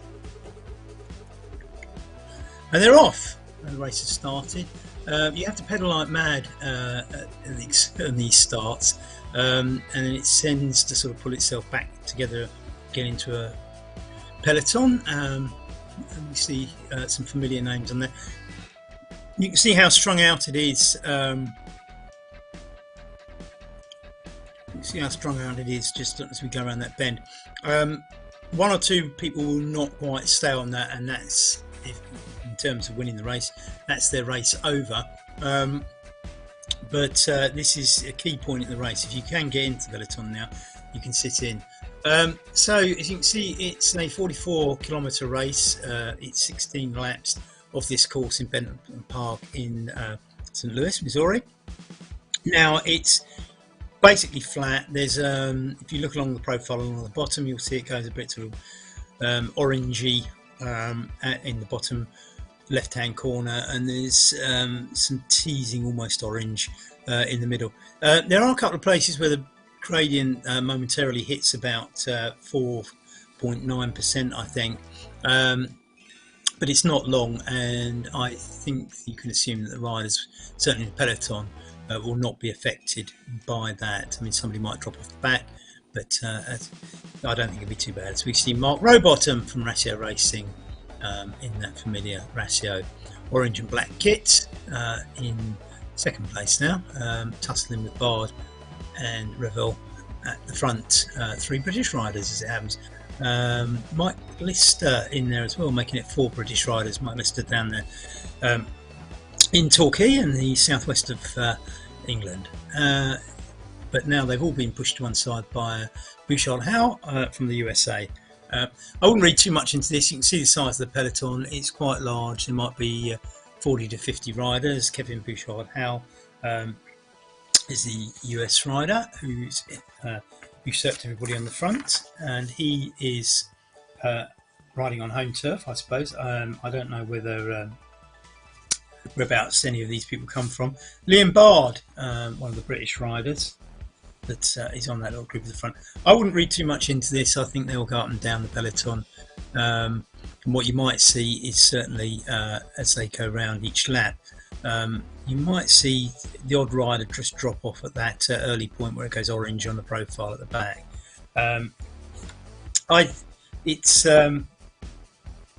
We've just watched the ladies' race. I don't know whether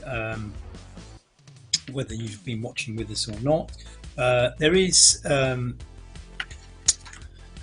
one little bump down the course, which I don't think really matters, but the uphill bit didn't do too much damage from what I could see in the race.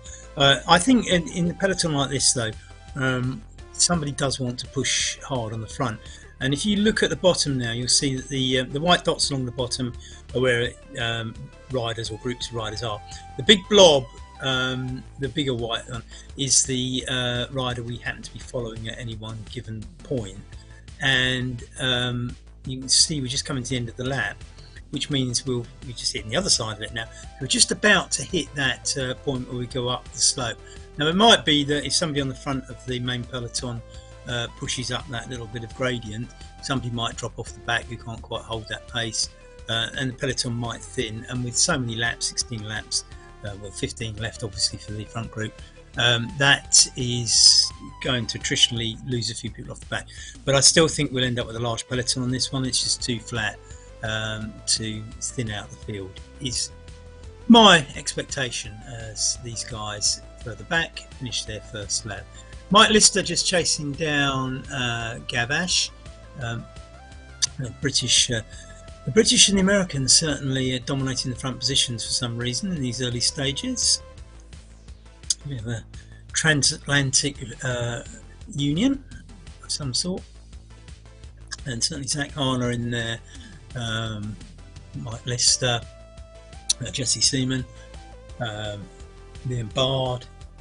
Just picking out some names. Some of these, quite a few names I'm not so familiar with. I'm not saying I know every racer on RGT, but it's fair to say that I think there's some riders here who are probably here just for this World Championship qualifying. And why not? If the World Championship qualifying race happens to be on RGT, and that's not your usual place, why wouldn't you sign up for RGT? It's absolutely free to get an RGT subscription. It's free to enter the races. There's nothing stopping you. And quite a good turnout in the Zoom room today. We have Jason Yeager, Jesse Seaman, Ryan Larson, Mike Serenke, who else is in? Will Harding, Oliver Dowd, Brian Hodges, Tony Gumbel, and Patrick Wale, I suspect. Not sure, probably pronounced that wrong. Well done, guys. And I do marvel at some of the cool faces that these guys have. They're clearly well conditioned and coping with it nicely. And again, just like the ladies' race, fascinated to see how many of these guys are actually doing it inside the home. I'll only say this without any data of who does what. It's just that I do mine outside in the garage, and you know, I kind of like doing it out there because the temperature's a bit lower and I don't get quite as hot. But Mike Swart, who's actually one of the guys who's very active within RGT, and I think he's pushing out 225, sitting in the peloton quite cleanly at 31st position. Yeah, so you don't have, this is the whole thing, you get a peloton this size, if you can get in it and stay in it, you've got a very good chance of getting a half decent position. And you look at these guys who've been, you know, out the back here, 50th, Dujon, who I've come across before in these races, and he's a decent rider as I recall. He stuck out in 50, and this is probably just down to the fact that you didn't quite get on the peloton when it went flying off, and what have you. But it can be quite daunting trying to get back on the peloton if you are off the edge of it. Maybe he's on the back of it, I'm not sure actually. I might be, maybe he's not so far off. Maybe he's not so far off.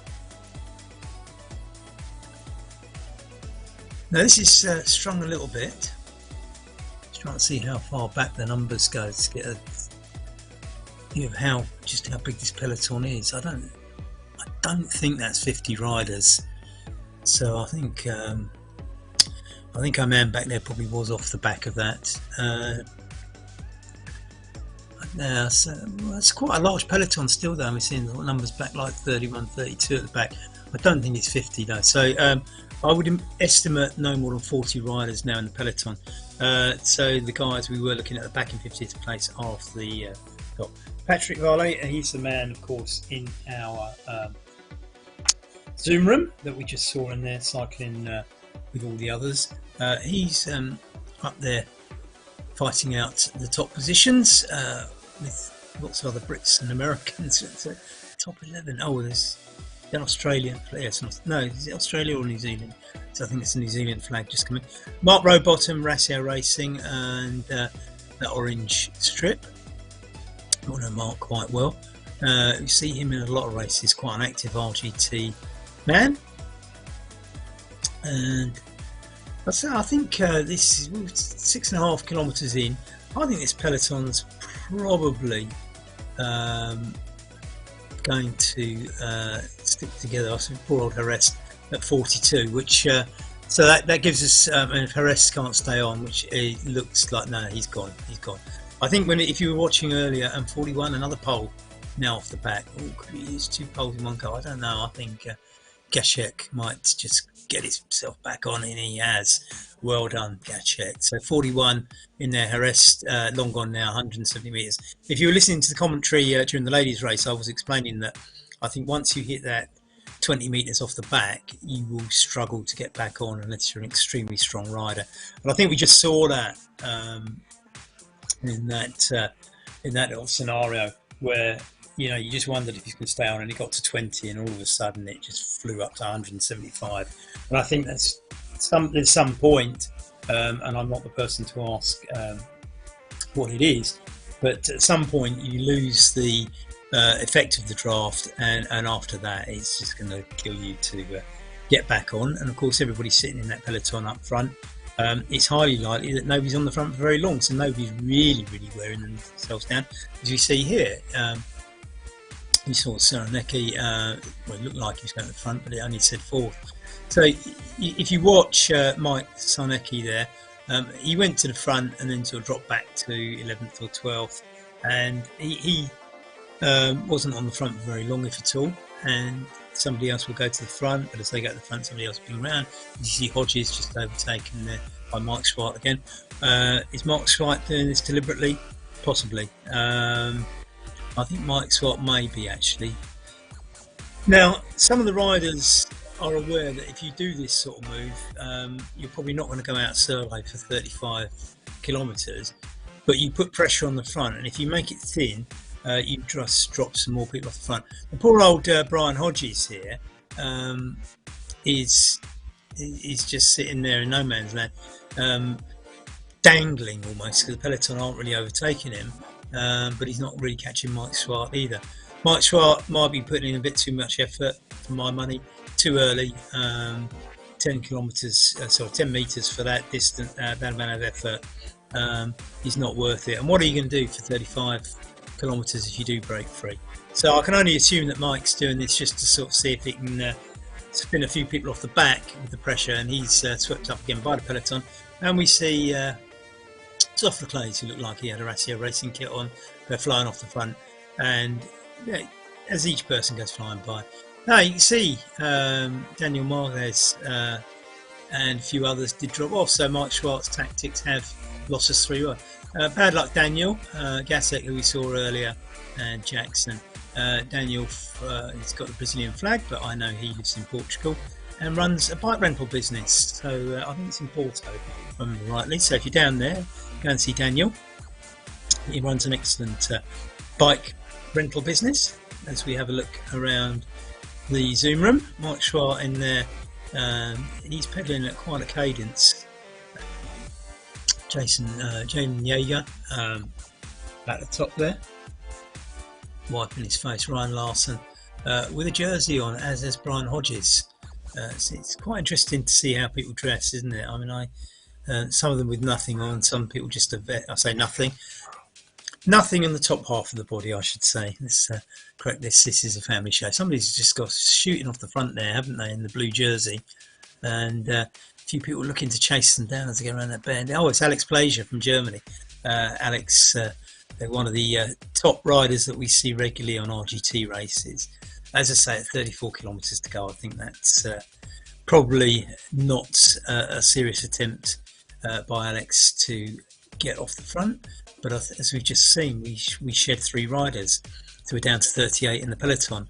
Keep doing this, guys, and you get it down to sort of, you get it down to sort of maybe 25, 30, and you certainly shed a couple of decent sprinters. It's worth everybody's while. Mike Lister now, the man from BCN and Torquay, joins Alex Plaisir off the front, both in the same kit. And I do know the name of this team, but I can't quite remember it now. They are based in the southwest of England, though, and it's a newly formed team, actually. My goodness, if only I could remember the name. It's shocking. It'll come to me, don't worry. But Alex Plaisir and Michael Wilson in that team. Zoff Leclays is now the man on the front. There's a little bit of stretch there, isn't there? But he's swept up quite soon, and nobody really particularly dropping off the back at that juncture. So I think that's just another case of somebody doing their 15 seconds of fame on the front, as Andy Warhol once phrased it. And Chris Nevin now in 3rd place, 4th place, 5th place, as he drops back and somebody else takes up the front of the peloton. Zach Harner in 2nd, and we see there's quite a few sort of regular names that you will see keep going to the front. And Mark Rowbottom up there again, we see. And Blodgett is the next one, David Blodgett. And Charlie Revel is the latest one to ping off the front and see what happens. Now that Charlie might have just actually stretched this one a little bit. There is a bit of stretching going on there, isn't there? So this one might have some effect. Pushing out 600, he's dropped down to 3 now, but margin just about hitting 600 watts there, which is phenomenal. And this is top racing, and it is a world championship qualifier. You can see that is stretching the peloton a bit. They're not hauling him down easily, and if they do chase and it stretches it even more, we could see some more riders going off the back. So he's stretching even more now. He's been caught by Kevin Bouchard-Howell, but now Kevin's just going off the front again, which will just have the effect of stretching this even more. I think we will probably lose at least one rider as a result of these 2 moves. That's my guess. I stress that it's a guess and not a prediction, because obviously I can't say with any certainty what's going to happen next. But Kevin Bouchard is putting out, again, hitting well over 550 watts there. This is phenomenal output, and he's eked out a 30-meter gap. Now, I don't know whether Kevin's, we're going slightly uphill. It's only sort of like, it's under 2%, but it is a place you can do some damage to the peloton. That is absolutely for sure. He's just overtaken a back marker there, but I'd be interested to see if there is, what the damage is off the back from this. Can't quite tell from the pictures, can we? But my instinct is that something. Oh yeah, there we are. Look, that we were in 38, and we've just lost the pole there. Kanoshevsky and the German Kudlisha have just gone off the back, so that's lost us 2 riders. Duval, great name by the way. That's the French drink that I've drunk far more than I should have done over the years. It's Pastis. I'm just behind a Frenchman, Olivo, and there's people off the back. They're struggling to stay on, aren't they? I don't know how much damage that's going to do, whether we'll get any more loss off the front, but once my prediction was right, we did lose riders off the back, and Kevin Bouchard still pushing out the front. Larson and Bleakley, the New Zealander, just following up, and then a whole array of Americans. This is used with Brearley from the UK just interloping there a little bit. So overtake Kevin Bouchard. Bleakley, the New Zealander, is now the man on the front. This is a little clutch at Aaron Bleakley. Great racing, Aaron. Suitably for New Zealand, are in all black. If you don't quite follow the reference, the New Zealand All Blacks are probably their most famous sporting team, and they play rugby union. So if you're not from a country that plays rugby, that probably won't mean a lot to you, but New Zealand probably over the history of rugby, if not the greatest nation, should we say, certainly in modern times, they've been phenomenal. I'm not a rugby fan, so I can't give you the data, but I'm very aware of the All Blacks and that wonderful little chant they do at the beginning of every match to intimidate their opponents. So Aaron just getting a little bit of respite as Harding takes on the front. We have another look at the grimaces in the Zoom room, and I don't know. They all have different styles, don't they? It's quite interesting, isn't it? I see William Zugab's camera is in an interesting position. Not quite sure. I assume that the camera is not from his PC laptop then, in that instance. Most of the rest of them are more conventional. Monsieur Mendizabal, got a side camera there, but I suspect that's one you just place on the shelf or something like that. But maybe William Zugab's has fallen on the floor or something. Who knows? Well done, guys. Once again, it's interesting, isn't it, that everybody's inside their houses. I must be the only freak that actually goes out and does it in the garage. Or maybe these people live in flats. Maybe that's what it is. But well done, guys. You're all looking much more relaxed, professional, and likely to achieve something than I ever possibly could on one of those things. So, going back to the race, now we still have a lot of American flags and a few UK ones interlocked by Canada and New Zealand. It's very English-speaking nations on the front of this, isn't it? It's I don't know if that's a coincidence or not. It's certainly based on North American start times. Well, I have to say, for those of us in Europe, this is not the worst time. I mean, I think this is quite a cute time to do a weekend race. I think it's was it Eastern time or 11 a.m. in your time? I can't remember, but certainly in London here it was about 4:30 or something like that. 5 o'clock, isn't it?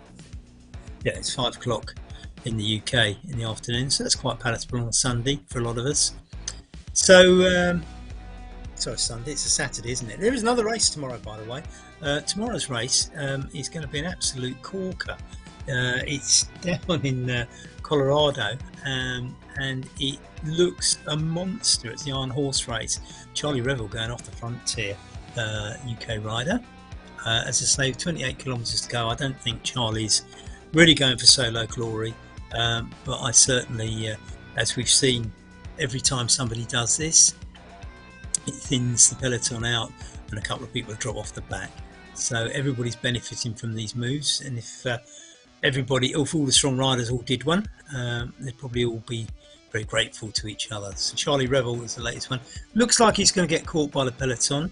That might not have been long enough to have really done any damage off the back, and the back of the peloton looks quite flat, so I'm not sure that particular one did any damage. And of course, remember, the thinner the peloton gets, you're probably whittling down to stronger and stronger riders, so there's people you're less likely to lose.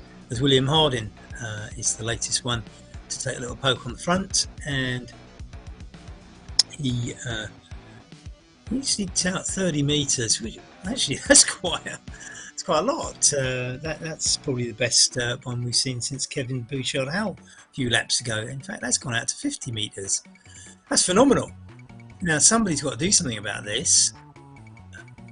I say that, they might just let him hang out to dry, because there might be an assumption is like, well, 27 kilometres to go. If you want to do that solo, mate, good luck.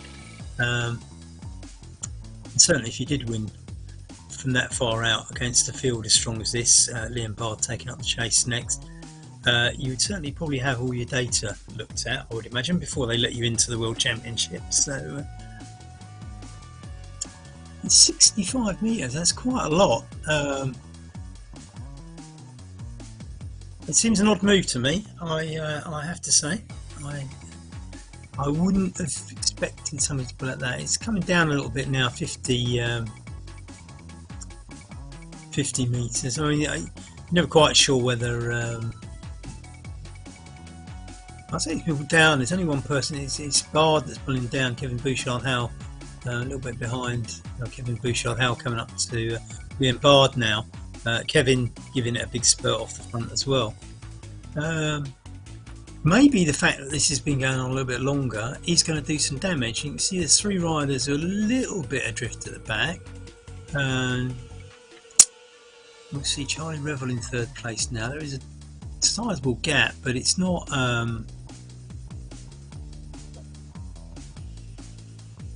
interesting. I don't think that's going to I don't think it's going to lose many people off the back this time. I just don't. Seems like William Harding, I mean, he's still got 60 metres to go.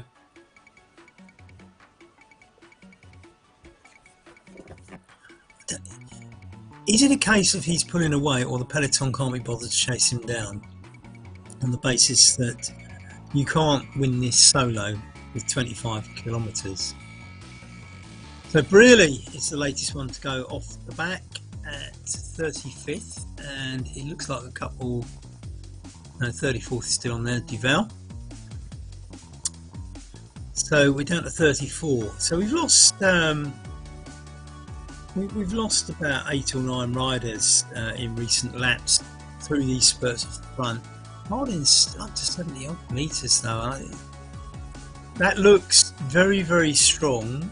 And it surprised me on two fronts. I mean, one, that you can do it, and two, that why would you do that with so far to go? Because it's a big ask to sustain that with 25 kilometres to go. I think you can expect anybody that wins this race to get scrutiny as well. So just make sure it doesn't look too too unbelievable. But I think if you were to win this race with 25 kilometres, I think there's a breakout with 25 kilometres to go. I think that would be very, very suspicious. But who knows? Who knows? Maybe the peloton's going to reel him in, and they are beginning to. It's 50 metres now, so maybe that looks a little bit more credible. Maybe the peloton just weren't really chasing him down. So perhaps it will all come together again. 30 metres, Gavash, Kevin Bouchard-Howell, Mark Bruce, Zach Harmer, David Blodgett, Mark Rowbottom, all in the chase there. It is strong though there. You can see from that the white, sorry, the red, black, white and light blue jersey is OTR Racing, isn't it? So it's a bit strong there. Still got 34 in there though, just. These are the points where somebody, it's when it gets strung out like this, somebody just snaps off the back and can't quite get in there. There's an OTR rider there, who just got back in, just overtaken Odevo there. So no, these, you know, I think we can assume, as I said earlier, that the riders, you know, the 34 we've got left in this, and bear in mind, probably got 61 currently riding. So there's you've probably got the best 26. Sorry, it's not 30, it's 34. Zach Harner there, pushing out 240. It's quite interesting, isn't it, that you get in one of these pelotons, and if you compare this to the ladies' race, for example, where the ladies were riding in much smaller pelotons and having to push out just under 200 watts at whatever speed they were going, and you can sit in this large male peloton going phenomenally faster and not doing that many more watts. You can probably earn, you know, maybe 20 more watts, you know, 220 or something like that, and you're getting just overtaking one of the cameras now. The point is that the effect of being in such a large peloton completely changes the speed at which you can ride, and I certainly in these sorts of races can come out with something that, you know, when people look at my Strava and they see the time, they can't believe I've just ridden it. It's largely because I just sat in one of these groups and taken the benefit of 30 odd other people working hard. But so whereas the ladies race with less entrants, you know, they're not necessarily, I mean, they are putting out less watts, but it's not, you know, significant. It doesn't correlate in the sense that the fewer watts doesn't correlate to the drop in speed. But like I say, it's the peloton that does it. It really does. And remember as well, as I was saying earlier, you don't have to be in this peloton off the front for very long. If the front person just keeps changing, then anybody that has gone off the front hasn't put much effort in.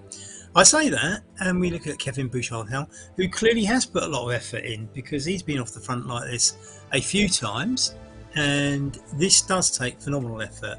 He is currently pushing out 6 watts per kilogram, which is high, and we're only mid-race. So that's, you know, I think testimony to if you're on the front of these men's races, and yes, they are putting out phenomenal amounts.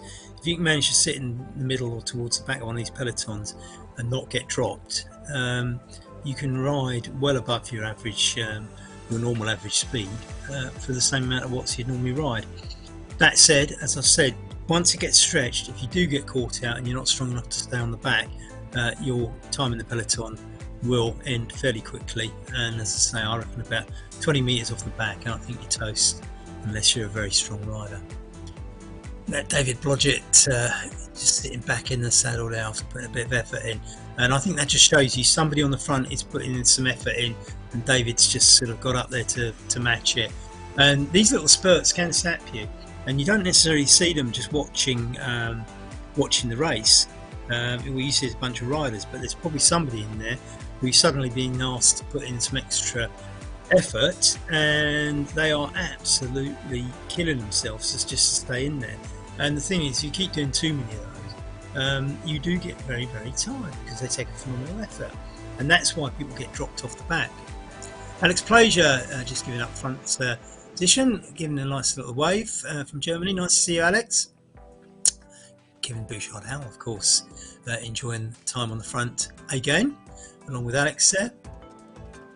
They overtake some back markers, and look at the speed difference. I think it tells you a lot about how strong these riders are, and these are regular riders, these guys, so we know that this is fairly legit stuff.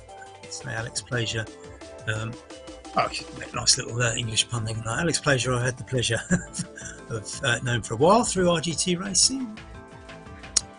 And Abbott is the next one to come up as the peloton swamps them all up, and we get back in a pack. So who will be next to push off the front? 20 kilometres to go. Still plenty of racing left. Tony Gumbel is the rider that we're looking at the moment, who is in 5th place and pushing out 216 watts. And like I said to you, you know, you can ride at 40 kph, 216 watts. Right, the gradient's -1, I suppose you might argue. And you look at Sarnecki here, you can quite clearly see he's got a very different cadence there, having been dropped and probably taking it a little bit easy. My tactic is usually, if I get dropped, to sit there and wait for the next group of riders, because it's a lot easier to ride in a group.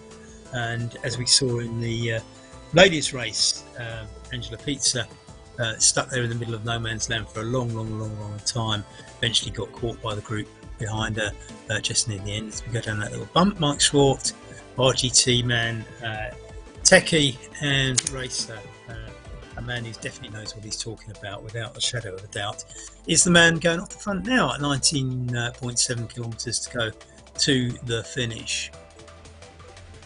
He's being chased down a little bit by Liam Baird, who's dragging the peloton along. Somebody's off the back of the peloton there. It might be a back marker that we've just overtaken, of course. To me, I think that peloton might be about to thin again. It's Mark Bruce and Mike Swart taking in turns on the front here in this course in St. Louis. As you see there, 33, Olivia just getting back on for OTR. James Ogilvy's team. OTR putting on lots of events on RGT, look out for those. And one of the premier promoters on the channel at the moment, that's for sure, on the platform I should probably say. This broadcast brought to you by ZMS, and very much respect to Damon Bates for putting all this on and getting all the technology and whatever together. I don't understand any of it, I just do as I'm told and talk about the racing. And the racing is great on this. The Echelon Community Series. Don't forget, in the other weekends there are the professional Echelon races to watch, and these are the community ones. What I would probably describe as the amateur races, but make no mistake, these are fast, furious and exciting races, absolutely, from the RGT community. I'm very much a pro RGT person, and Olivo's off the back, so we're under 33 riders in the peloton now. It's whittling down.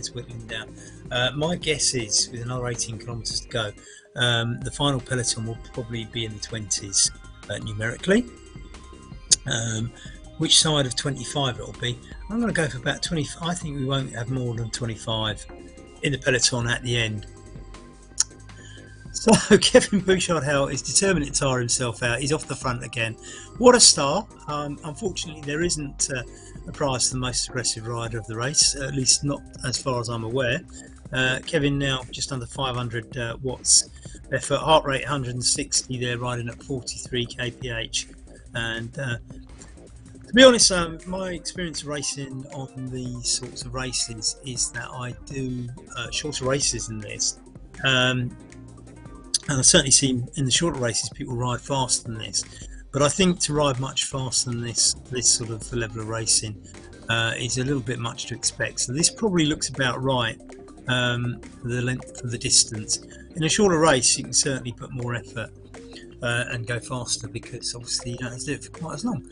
And Zach Harner is in second place, pushing out a mere 400 watts. Oh, if only I could do that sort of thing. Zach's suddenly down to 2 and 3 as soon as I said it, probably out of deference to my lack of ability to push out numbers like 600 watts. These are good riders, make no mistake, and that's why they're in a World Championship qualifier. Remember, the winner of this race will go through to the UCI, Unis Cycliste International, the governing body of cycling globally. Their final free racing is on February the 26th, 2022. Look out for that. Not sure what the course is, distance, or any other details, but what I do know, as we look at Aaron Beachley from New Zealand, is that the winner of this race will be in that World Championship. So these guys are not going to give up the opportunity to win lightly, which is why I think it suits a lot of these guys to have these, like Zach Harner here. With, in fact, they've eked out 40 metres here. Now this is a bit different to everything we've seen so far, because it looks like these two are beginning to work together, doesn't it? And if they are, that makes it slightly more difficult for the peloton. Having said that, the peloton are now reeling them in with back down to under 20 metres, and that little spurt is over. I suspect that Kevin Bouchard-Howell might just be going off the front again before this race is over. I'm not sure what you think. They're just going up the steepest bit now. This is near the beginning, just after the start. The trading does hit around 4.9%. It is an opportunity, if you like those sorts of climbs, to split the peloton a little bit and see if you can drop somebody off the front. But that uphill isn't very long, so you know it's more like a ramp than a hill. How much damage you can do, I don't know. Mike Lister sitting there in 6th, charging up on the front a little bit. Mike pushing out 267. So as I say, you can sit in these pelotons. You don't have to do phenomenal watts to get really good speed. Still hitting 42. They're on a minus 1.7, 1.6% gradient. You see, I mean, it's quite normal that people will come through the peloton, spin off the front, do a little few seconds on the front, and somebody else will shoot through. So I think when you see somebody go off the front and stay there, they are deliberately putting in a lot of effort. I mean, Sophocles there is not, to my mind, a man going off the front, but you just see on the left there, David Blodgett clearly was. Now that was an attack. Quite often you see people going on the front and they've just basically over pedalled and gone off the front for a few seconds, and they'll sit there for a little while. David Blodgett has done a lot more than that. He's eked out 20 metres. My view, still 15 kilometres to go. I don't think that's going anywhere other than causing some pain and damage off the back of the peloton if the peloton chase him down. As I say, that's not a bad investment of time. And here we go. We've got Bowen, that's E. Bowen, by the way, and not Ned Bowen. I think Ned Bowen's in this race, I believe. So 30 seconds has just gone, and 31 Duval is just keeping on there. He keeps dragging himself back in, doesn't he? It's so we're down at 31, so I'm pretty sure it'll be under 30 when we get to the end. I'm hinting that I think this might be a 25-man peloton. William Harden, it's the same one that's going off the front all the time. These guys like to light up races. We love having them on board. They make it more exciting, don't they? We love these bits. And to have a look at the pain caves around the world, certainly in the USA. Mark Swart there, the RGT man, who has an array of jerseys, and I'm not sure if he changes mid-race or whether that just happens to be the jersey closet that he's doing his cycling in. William Zuheb, again, camera poking up from the floor. I'm not sure why. Scott Gleeson looking calm, cool and collected in a vest there. Mike Sonecki wiping himself down for the cameras, obviously wants a good look. Brian Hodges doing the same. I don't suppose any of the cameramen or the makeup crew come around and give you any makeup for these sorts of events, because it would just all sweat off, wouldn't it? David Blodgett looking like a man possessed.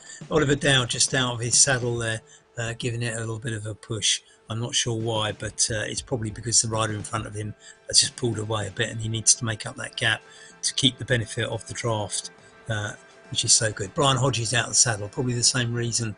Patrick Wale there, and Yaden Yeager all out of the saddle. Mike Sonecki, everybody's out of the saddle at the moment. I think they're probably on the gradient going up, but yes, they are.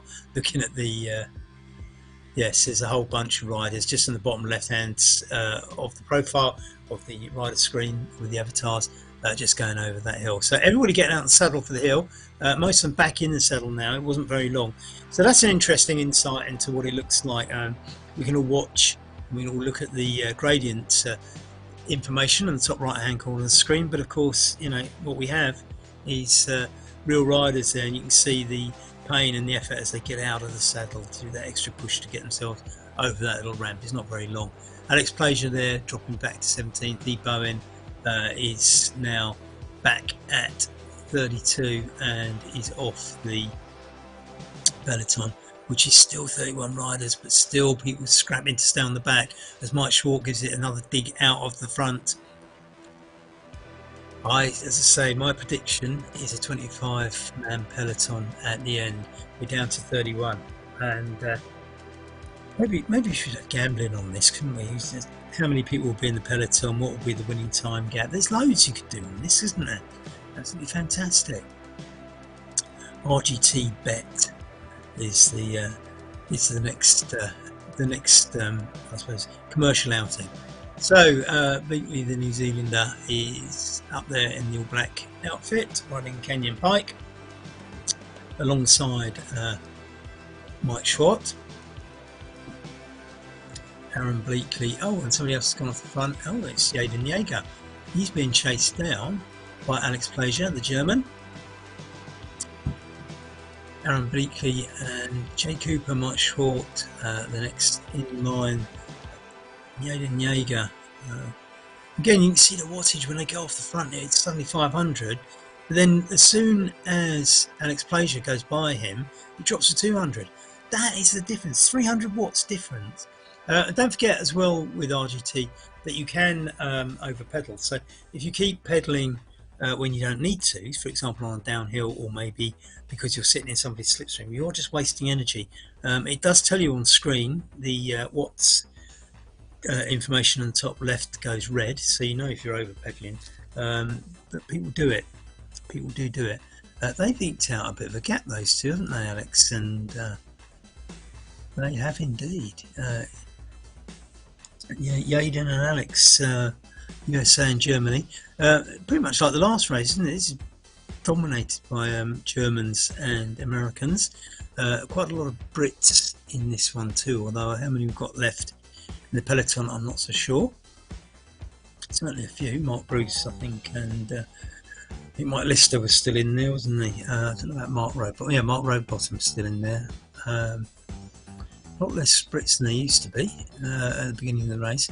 So they've got 100 meters. That is a lot. I'm a little bit astounded by that. No question marks over the two riders involved. They are seasoned RGT riders, respected on the scene. So I don't think there's anything untoward about that.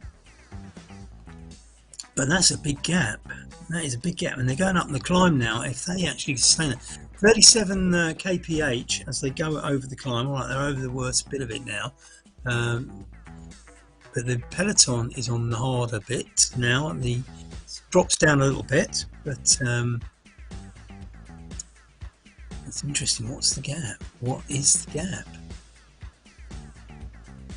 So the peloton now getting over the top of the hill, but the gap is it's come down a little bit. I mean, Mark Bruce is 95 meters behind. That's a lot. Jared Jaeger leaving Alex Plaisir behind, and I think with only solo riders, I think that's not going to work. 10 kilometers to go. Alex Plaisir's probably going to get caught by the peloton. Certainly he's only about 30 meters in front of them, so he'll get swept up.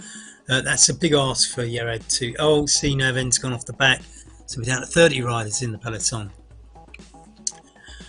This is attritional, isn't it? And look, people struggling off the back, and this is damage being caused by chasing down Jared and to a lesser extent Alex.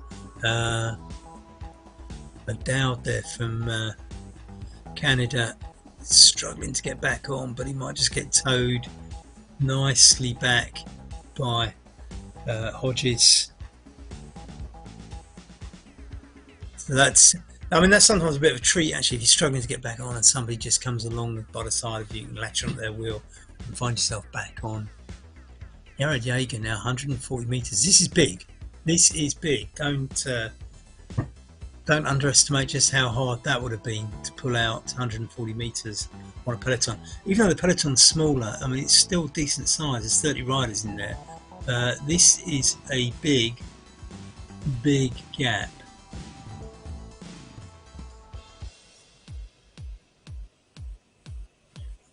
This is a huge gap. 9 kilometers to go. Probably the best part of 15 minutes from the end. And see, Abbott is the next one down. Abbott is looking like he's going to get back on, but he's fighting to do so. He's back on. That's all right. Once you get up to that position, you start getting the draft again, and it eases up. You just hope that nobody attacks at the moment you tack on the back. 200 meters. Yared has pulled out a rather. Sorry, Yared. It's Yaden. Sorry, I do beg your pardon. I keep saying Yared. It's Yaden Jaeger. Yaden Jaeger. That is 220 and growing. That is quite impressive. I don't know if it's significant that the attack has taken place now. I don't know whether it's putting out 5 watts per kilo.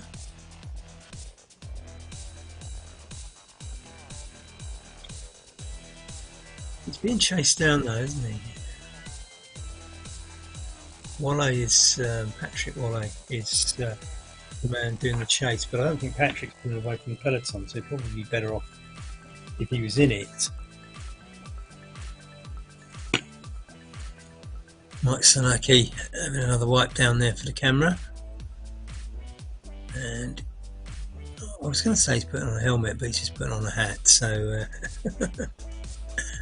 obviously a bit more aerodynamic in the hat for some reason. Scott Gleason out of the saddle, presumably going up one of the bumps, as was Brian Hodges. David Blodgett looking as focused as ever. Brian Hodges out the saddle again in that hoop shirt. Patrick Wale on the bottom right hand corner, the man who was doing the chase after Yaden Jaeger, sorry. One day I'll get your name right. Sorry, it's shocking, isn't it? I would add that if you ever watch sport on TV, the commentators are very well aware of who the entrants are before the race. I don't actually know who is going to be racing until we start, because people can enter right up to the start, and people who have entered don't necessarily turn up. So there's no very little point to going away and trying to memorise everybody's names, because the actual participants wouldn't necessarily match what I was commentating on. 58 riders left in the race, and you still have this 200 odd metre gap between Yaden Jaeger and the Alex Plager's been swallowed up, sitting comfortably in 26th in the peloton. Mike Short 30th is the last man in the peloton. Mike clawing his way up the peloton a little bit at the moment as we follow him. So, is the peloton going to chase down Yaden Jaeger, or is he going to phenomenally win this from a distance? He's got Mike Saiki just behind him, but I don't think Mike's in the. I think he's lapped Mike, which is I should say.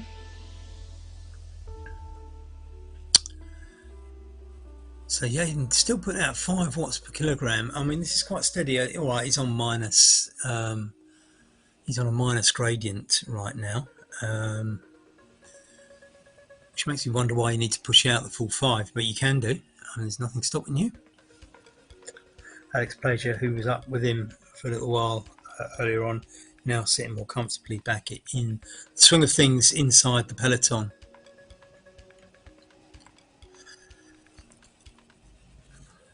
A couple of and I think the peloton is working, because you can tell by how strung out it is there. So if the peloton's working, is the gap coming down, and are we going to lose people off the back? Remember the little game we're playing, how many people will be left in the final peloton. 5 kilometers to go, and we're down to about 30. My prediction was 25. Yaden Jaeger is still pushing out, heading towards 5. Yeah, I mean, this is 500 watts. That is quite phenomenal.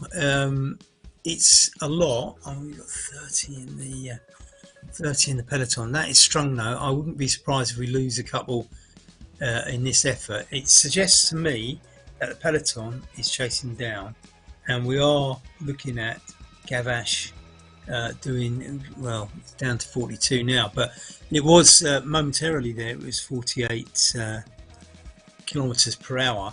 They are just going up the little ramp just after the start, so that will slow them down. Still 42.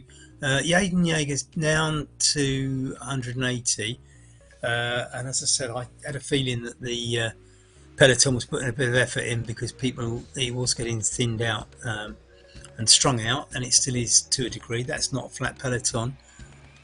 I don't think anybody currently in it is particular. Oh, I say that somebody was just going off the back as we went back into the Zoom room, and so let's have a look at everybody's smiling faces.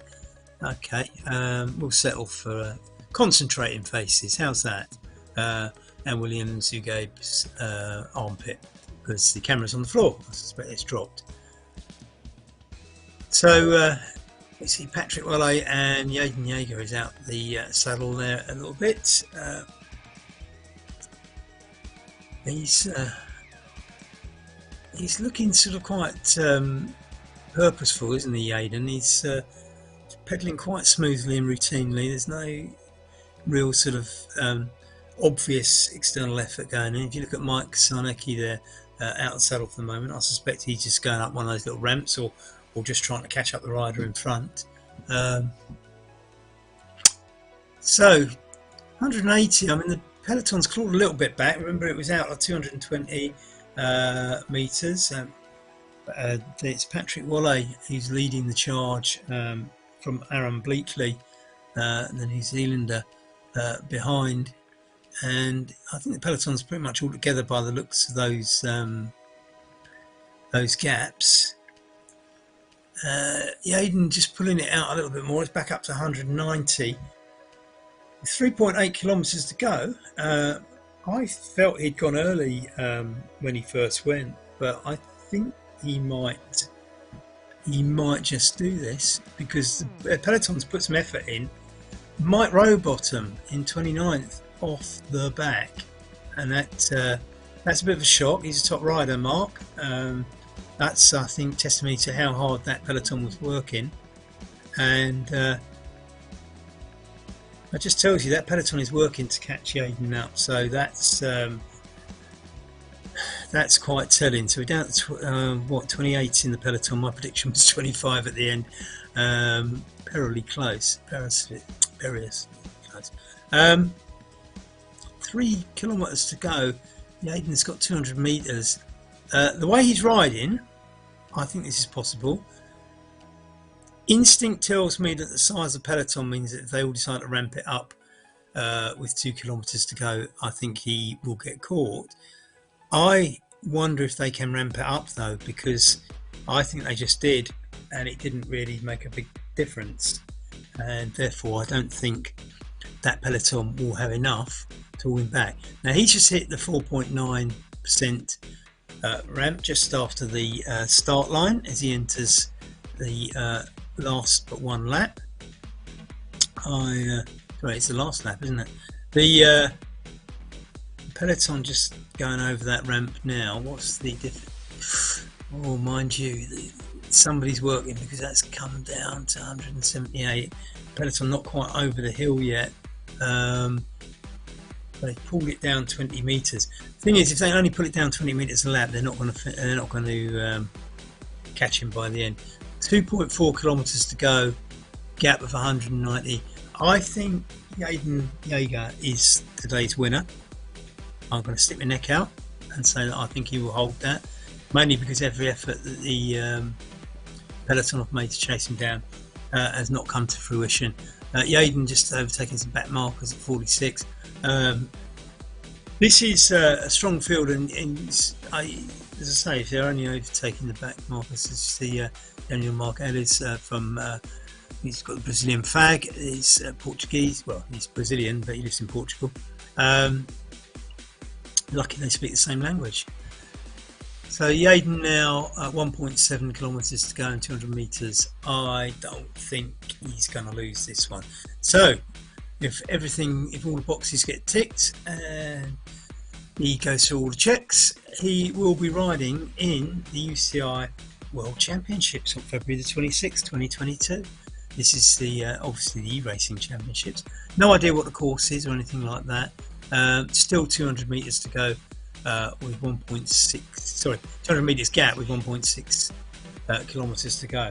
So I suppose the next question is, and we're assuming that Yaden's going to win this one now, how does this affect the team competition, the ongoing series competition? Now remember that the way the races are, you don't have to enter every race, but what you do have to do is score as many points as you possibly can. So in other words, if you ride all the races and continually clock up points, you can actually beat stronger riders who don't enter every race. So as I say, the key is, do you want to win the series, or are you just going into individual races? Now this one I think has attracted a lot of riders just going for the World Cup, the World Championship qualification, but there will be other riders in here who will be quite happy with quite high positions. 500 metres to go. Yaden is now 270 metres ahead. Quite an emphatic and phenomenal finish, and Yaden is quite clearly going to win this, because now we are approaching the point where the distance to the finish is going to be shorter than the distance to the rider behind, which is Aaron Bleakley at the moment. Yaden now 200 metres to go, nobody within 250 metres of him, and the race is his. As you can see, the finishing line coming up. He could even sit up and wave and point at his sponsor's name on his jersey if he wanted to. He's not going to.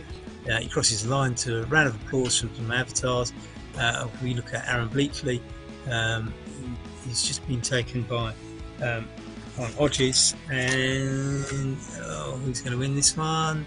There's a sprint. I didn't quite get it, but it was Wale. It was Patrick Wale who got it in the end. Well done, Patrick. Absolutely phenomenal 5-man sprint there. The results will come up on the right of your screen any minute now. We'll be able to analyse who did what. Mike Lister in 8th there, I see. Zach Harner in 9th. Carr Duval getting 11th. Well done. So here we are. Let's have a look at who did what. And we've got Greece, I assume is German, in 13th. Sorry, this is women's, isn't it? We've got the women's results on the left from earlier. When we left the women's race, of course, Greece and Carrera were still on the track, but the distances suggested that they would stay in those two positions. And you see the Greece finished 16 minutes after the winner, and Vanessa Carrera 19 minutes after the winner. So as predicted, the women's race pans out like that. There is some doubt about 8th position. Julien Michon, we think, might be a man in the ladies race and might be withdrawn, so everybody will shunt up the rankings. Now then, over to the men's A race. There's a men's B race too, of course. Yaden Jaeger, as we saw, winning that by a clear 13 seconds. That's quite emphatic. Then we had we had another 12 riders, all on just about 13 seconds, but it was the main 5 just afterwards that duked out that finish. Scott Gleeson taking second. I thought it was Patrick Wale, so I certainly missed that one. Well done, Scott, from the USA. Patrick Wale, William Zugabe, who we saw on the Zoom room. Jean Henlein III, who I don't think I've even mentioned in the whole of the commentary, comes in at 5th, so he saved his best till last, quite clearly. Jesse Seaman, Brian Hodges, Mike Lister, Zach Harner, Adam Carr, Marcus Duval, Kevin Bouchard-Howe has to settle for 12th despite really illuminating and lighting up the race time after time. Charlie Ravel did a bit of that too. Aris Sofakis, Tony Gumbel, I don't think I mentioned Tony once during the commentary, I don't remember. William Harden, who put in some interesting breaks. Mark Bruce at 20th, John Cooper at 19th, Ryan Larson at 18th. I don't think we mentioned Daniel Janrosic in 16th, just behind Tony Gumbel. And the distance, so the gap, I mean, virtually everybody there was in the peloton, of course. So the time gap is in seconds rather than anything else. About 14, let's have a look, 14 seconds difference between first place and 20th. And I suspect there's probably about another 6 or 7 riders on about the same time, because despite my prediction of peloton of 25, my guess is that it was probably around 27 or 28. We shall see shortly, I think. So, what else have we got coming up? We've got, of course, the men. What we've got, I think, is their open races actually. The other races are at 6:30, and they are about to start, I believe. So that includes, I think, the men's B, the hand cycles, and the other sort of novelty bikes, trikes, recumbents, things like that. So I'm happy to switch over to the other races if they have started, at the hands of the producer, who will take us over. There might be some adverts in between, but ready to go with the other races whenever everybody's ready. And they started, so they've all started on time. They haven't got very far, less than a kilometre from the start on the hand cycling. Just coming up to the 2nd kilometre for the men's B race, and the paracyclists 1.5 kilometres. Now then, the hand cycling, in the bottom right hand corner of your screen, you will see that the avatars are, of course, upright cyclists. This is being worked on. I did see some interesting test drawings of the avatars for the hand cycling races going forward. So at some point during this series, it is anticipated that the avatars will actually be hand cyclists in your bottom right hand corner for the hand cycling. So paracycling is above, and that's how many riders we got in there? 4 riders in that one. The hand cycling has got 7 riders, and let's have a look at the men's B. I wouldn't mind seeing who's in the men's B and getting a feel for that and the size of the field. 27 riders on the course at the moment. We see a lot of US flags all riding on home territory here in St. Louis, Missouri, and on the banks of the River Mississippi. Boguslavski is off the front, 39 meters, and we have 41 kilometers to go. I'm anticipating this race will be something like an hour, because we're doing 16 laps. I think we're doing less laps for the other 2 races. So the other 2 races will finish during the course of this one. So Boguslavski is still maintaining that gap. It's about 30 meters now, and just have a look at the 7th place. We have D. Fred, who is from France, and mostly there's a lot of US flags in there, Canada and the Netherlands, Deutschland, so a fairly international field we've got for this one. And Phil Bottigliero is coming up for the USA, taking over on the front as the peloton sweep up our man on the front. Phil pumping out 270 watts. This is quite high, and you'll recall that we were just looking at what they were putting out in the men's A race. So if you wonder what the difference between an A racer and a B racer is, essentially, if you want to do a comparison with Zwift, you'd be in the A race if you're a sort of category A, category B rider with Zwift. You'd be in this race if you're category C or D, like me. If you, or another comparison, in terms of outdoor racing, basically an A racer would be category 1, 2 or 3 racer out there on outdoor racing, and in this race maybe 3, 4, 5 category racer.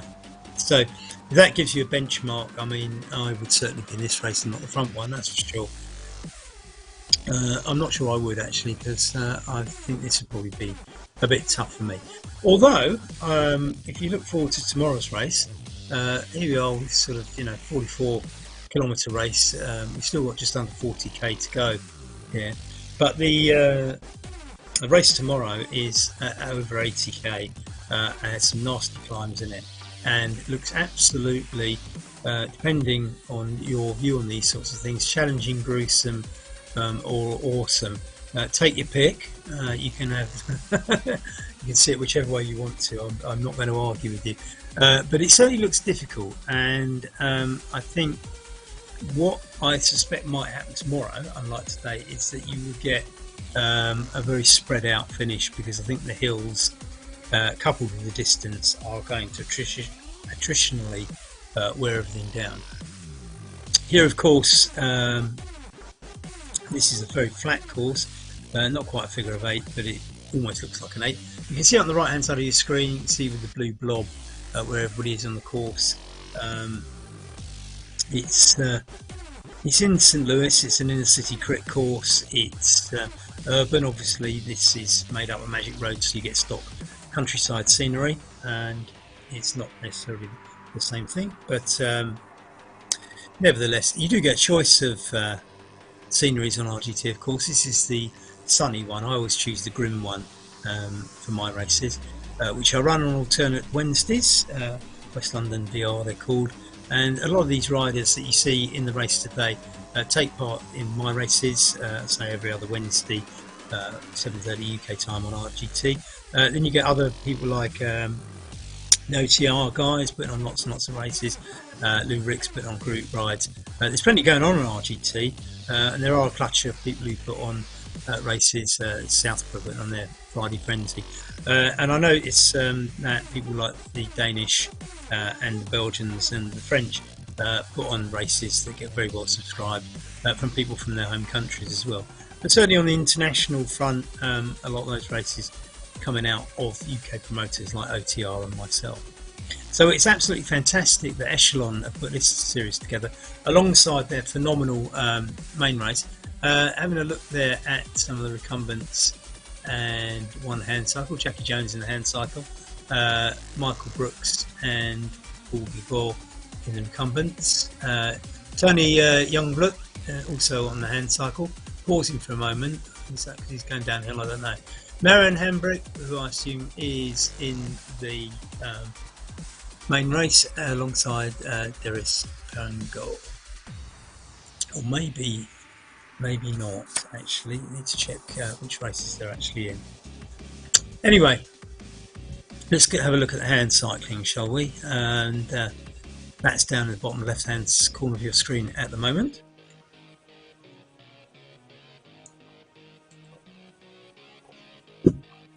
So, 6 riders. The other 2 at the bottom are cameras. So that's a decent turnout in my view. So what have we got? 5 from the USA, and currently Koen off the front for the Netherlands with 45 kilometres over his next contestant, Jones, and a comfortable 316 going backwards. These races do quite often get strung out like this, so they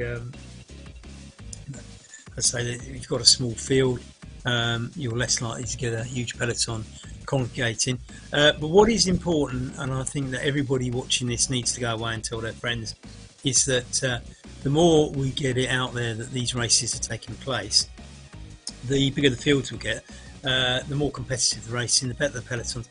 Everything starts gelling when you get a critical mass of people. Now it needs everybody to make everybody else aware that you can come along and do these races. Now you might not be a hand cyclist yourself, but you might know one. And as an organiser of races, I have organised a real life hand cycle race before, and one of the problems was I got a small field. These guys have to, it's a whole load of effort to get there. There's less of them, so they probably have to travel further for races because there's less races to choose from. Quite often they're not near where they are, they're not convenient, and all the rest of it. And the guys, on the one hand, you need these guys to come along, otherwise it doesn't work. On the other hand, you do want quite a few of them, but that's not always logistically possible. And here lies the difference, because we're sitting here with races like this, and I have to say, top marks to Echelon for putting this on for hand cyclists. Absolutely brilliant. Well done, Echelon, and whichever people inside Echelon initiated this. It looks like Youngbert's got a bit of a problem. He's on the climby bit. I don't remember this going up 6. He's zigzagging a bit. That was a steep gradient. But going back to this, the one thing that Echelon are doing here is they're giving you hand cycling races where you don't need to travel halfway across the country you live in to find a race, because you just do it from home. And I think this is, for hand cyclists, this could be a very, very big thing. But somebody has to start it to get it off the ground. Echelon have made that first move. It's up to the rest of us to go and tell people about it and get more of these hand cyclists here. But we have to take our hat off to the 6 riders that have participated in this and are making it what it is. Coonan now, he's not having it all his own way. He can't get rid of Jones there. So we might yet have a bit of a battle at the end between these two. Jones there in second place, just overtaking somebody at the back. That might actually be a camera, but I don't know, 60 metres now. Although again, Coonan's just gone over the. No, he hasn't. So yeah, maybe that gap is going to eke out a little bit. Anyway, that's the hand cycling. Let's have a look at the paracycling and see what else we've got. So here we are, Parangao. Yeah, I did question it when I thought that he was in the main race, because I seem to remember him from the paracycling last week. So Parangao obviously back for more, and I think Brooks as well probably raced last week. So these guys collecting points in the series, and more power to you for doing so. Neither of them winning. It's Jay Beramy who's out front at the moment. All 4 from the USA, and again, this is one of those things where I think, depending on what basis you're racing, Paringo, say he raced last week, did quite well as I recall, and I think again it's another one of those things where we need to get the word out as to what is going on, and making sure that we get lots and lots more guys and girls turning up in these races in the future. The more, as I say, the more people turn up, the more competitive they get, the more exciting they get. The whole thing, they get to a critical mass, and the whole thing snowballs into something fantastic. And so, Echelon, take a bow, please, for taking the first step to get us off the ground.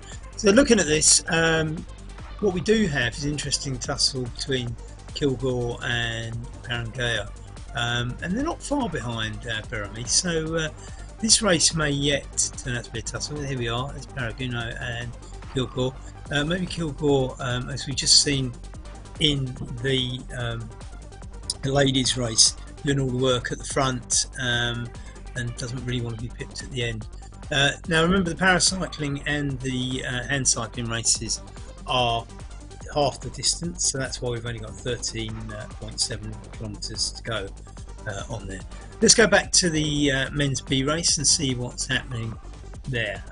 We've still got 33 kilometres to go in that one, so a lot of racing still to happen. We've got Smitheroo off the front though, 120 metres, that's a lot. I don't think that's a distance that anybody can sustain for 33 kilometres, so I don't think we're going to see Smitheroo off the front for the next 40 minutes or so. If he does. we'll all be sort of raising our eyebrows, won't we? He's coming up to finish another lap by the looks of it, so he's just about to go up that little steep bit. We just saw somebody in one of the other races flashed up 6% on the on the gradient, but I don't remember it going above 4.9. So let's see what happens here. 4.7, 4.9, then it eases. I'm not quite sure how in the other instance it flashed up to 6%. I just wonder if it's because the rider's going slower. Oh no, there we are. It just went to 6, didn't it? I'll take that all back. That's after the 4.9. That's probably why I missed it in the previous racing. So looking back here, Brad Borders is in 3rd place. Sit on the wheel of Popovic. A lot of US flags in that bunch.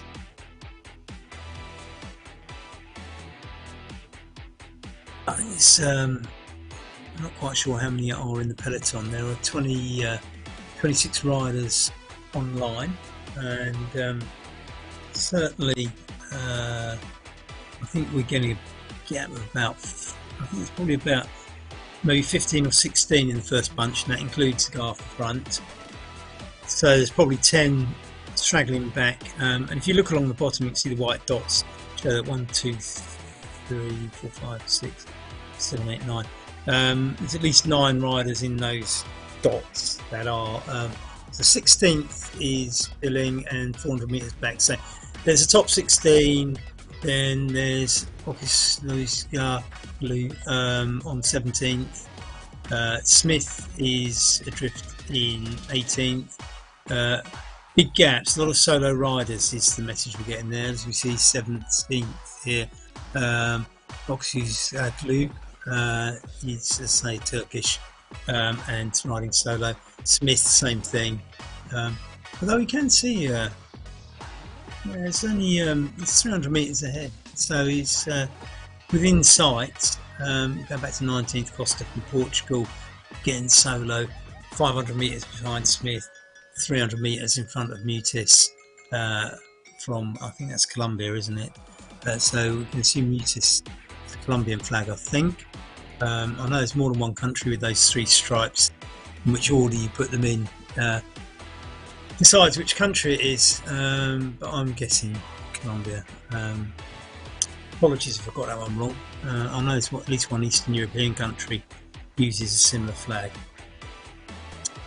Looking back at 21st, we've got a nice little group here of 4 riders, Pereira and Tyler from the USA, Barriere from Canada, I'm assuming Quebec with a name like that, and Nuri from France. So 1 Portuguese speaker, 1 English speaker, and presumably a couple of French speakers in there. So I have a bet that the 3 non-English speakers can actually all speak English and can probably send out false messages to poor old American in there, and then at times just speaking, certainly through French rider or Canadian and French rider can probably converse in French and hatch up little plots without the others realising. P. Gibbons, UK, is well adrift at he's in last place, and he's a long way behind, so it's probably one of his first rides on RGT perhaps. I certainly I find it quite interesting when I get new riders into the events I run. It's that they quite often don't have a great first race, and you get an email from them saying, "Oh, didn't realise it'd be so fast at the front," or "Oh, if only I'd kind of realised this," or I wasn't expecting that." And you look about 2 or 3 races later, and they're sort of halfway up the pack, and a couple of months after that, they're kind of nearer the pointy end. Because there is a lot of technique to this, and if you do find yourself adrift and things like that, it's knowing how to deal with that. And this is not a short race. I mean, we've still got in the men's B's race 30 kilometres to go, 10 in the paracycling and 12 in the hand cycling. This is not a case of, well, I got dropped off the front, I just sort of rode in. You've actually got to keep going for 30 kilometres. That's thick end of 20 miles. And it's not easy. You're not getting the benefit. There's guys up ahead who are in groups having an easier ride than you are, and they're going faster because they're in a group. So, it can be soul destroying, but if you are sensible about it and just pick up the lessons learned from doing these sorts of things, then you can get better and better at it. And the converse to this is that I also get lots and lots of people who race in my races and perennially come near the back, and they absolutely love it. They don't care that they come near the back. They kind of enjoy the thrill of it all, see how fast they can do, challenge themselves to see what relative time they can do, and get a workout. And so, I think it's one of the joys of RGT, and I also think one of the joys of not having too much grading in it. We've got a men's A and a men's B here, just to make it competitive. I think it's probably about as far as I would go, because I quite like the idea of the bad riders, the poor riders, the less talented, whatever you want to call them, being in the race. And if they fall off the back, they fall off the back. So what? If they enjoy themselves, that's great. So as I say, I think what we've got here in this men's B race, you're bound to get a bigger stretch of ability than you would in the A race. And even in the A race, it was fairly spread out at the end, as you've seen. Looking at the Zoom room, the pain caves, and we look at certainly we've got 3 hand cyclists and Peringo paracyclist, Kilgore on a recumbent, and Hambrick, who I think is in the men's B race. I have no idea what it must feel like to do one of those hand cycles, but looking at the size of the muscles you need to do it, I don't think I'd be very good at that one. So Dennis Peringo firing away still. Quite interesting again that people do seem to do this inside their houses, don't they? I'm obviously out of touch with the world here, because most people I know do it in their garden shed or their garage, but there we are. We've had an insight into people's homes. It could be a whole one of these TV series, isn't it? Get your pain cave makeover. A couple of guys come round and see if they can sort of turn your bike pain cave into something that makes you go a little bit faster, and the neighbours are impressed with the decor. Yeah, makeover programs. There's no end to these things, is there?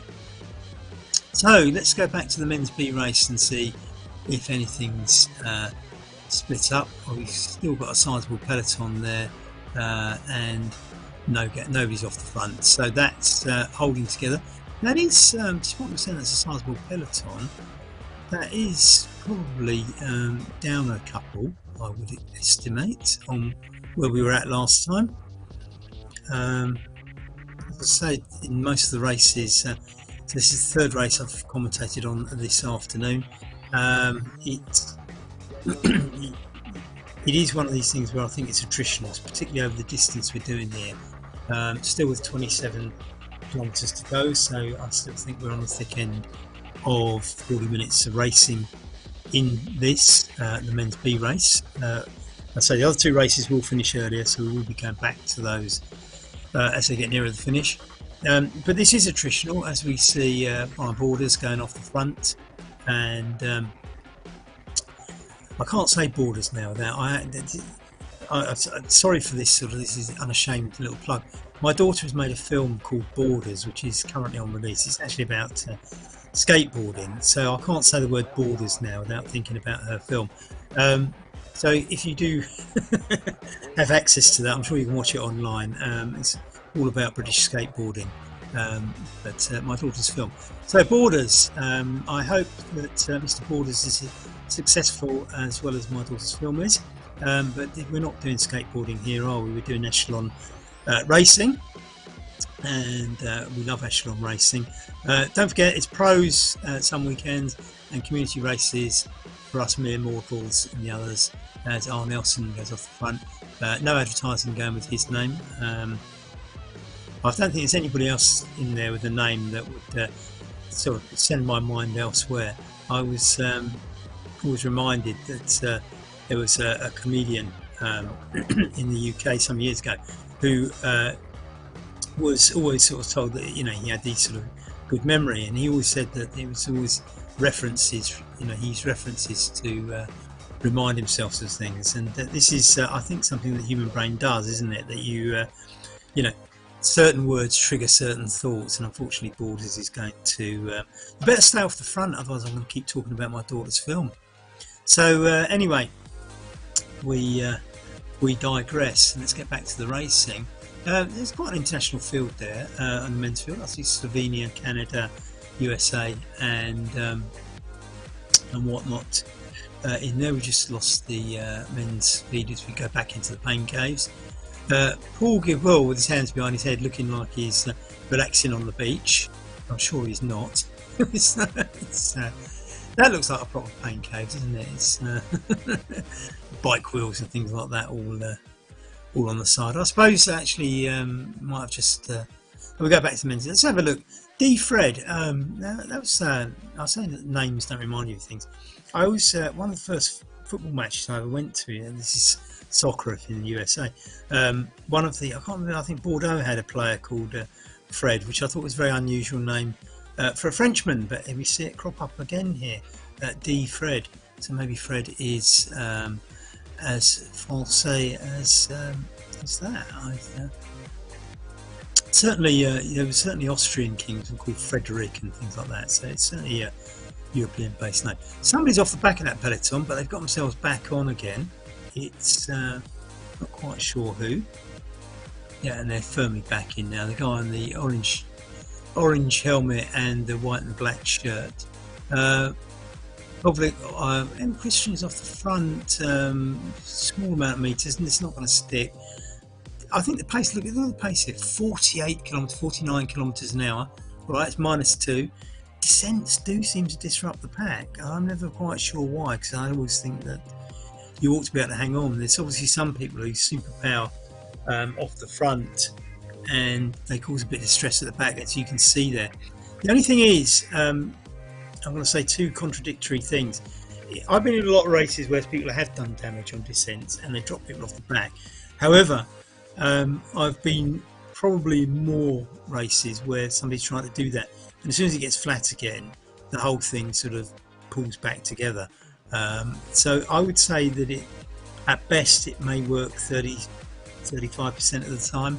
That's a very crude guess, and you can see this has all come back together again, and particularly now they're coming through the start finishing line. Now this is where I think it can split up. You can see somebody's gone off the front there on the left in the blue jersey, really attacking as the gradient goes up to 3.1.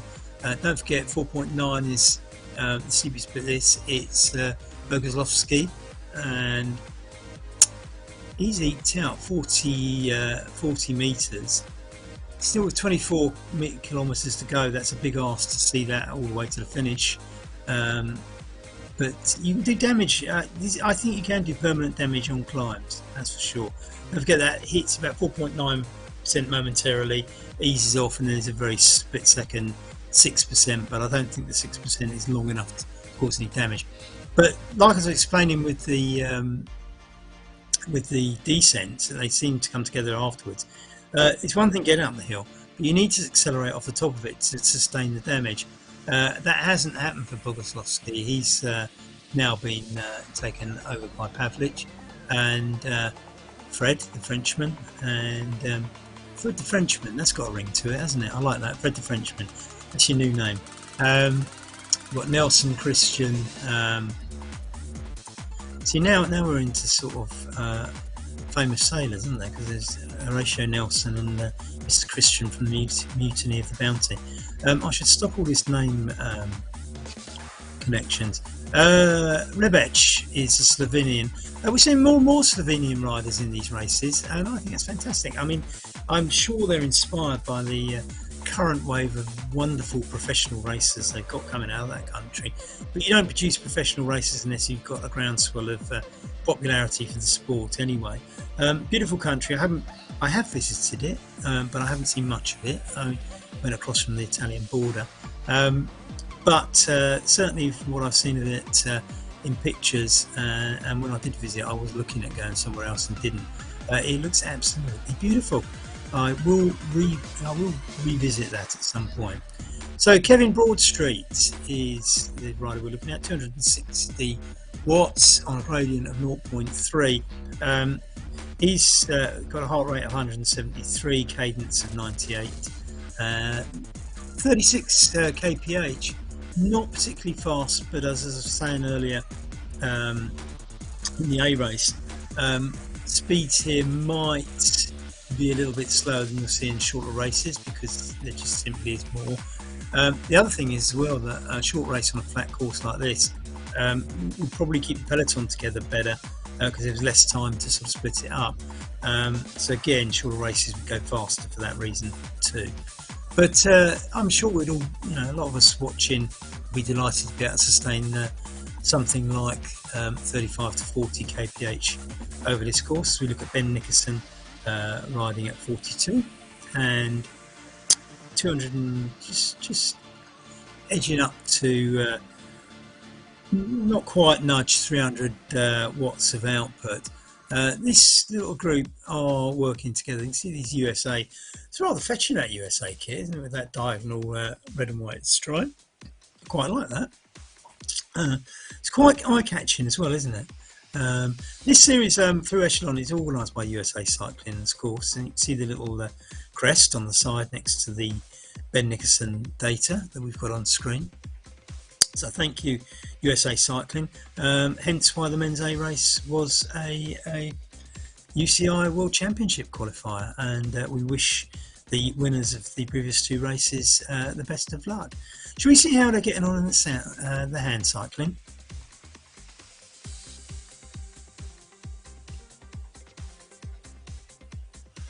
So Kunin now, we might just see him crack the meter gap distance. He's 930 meters ahead of Jackie Jones. Jackie Jones rode last week as well. Jackie Jones, I think, is one of those who will be going for the championship over the series. Don't forget there's plenty more races to come.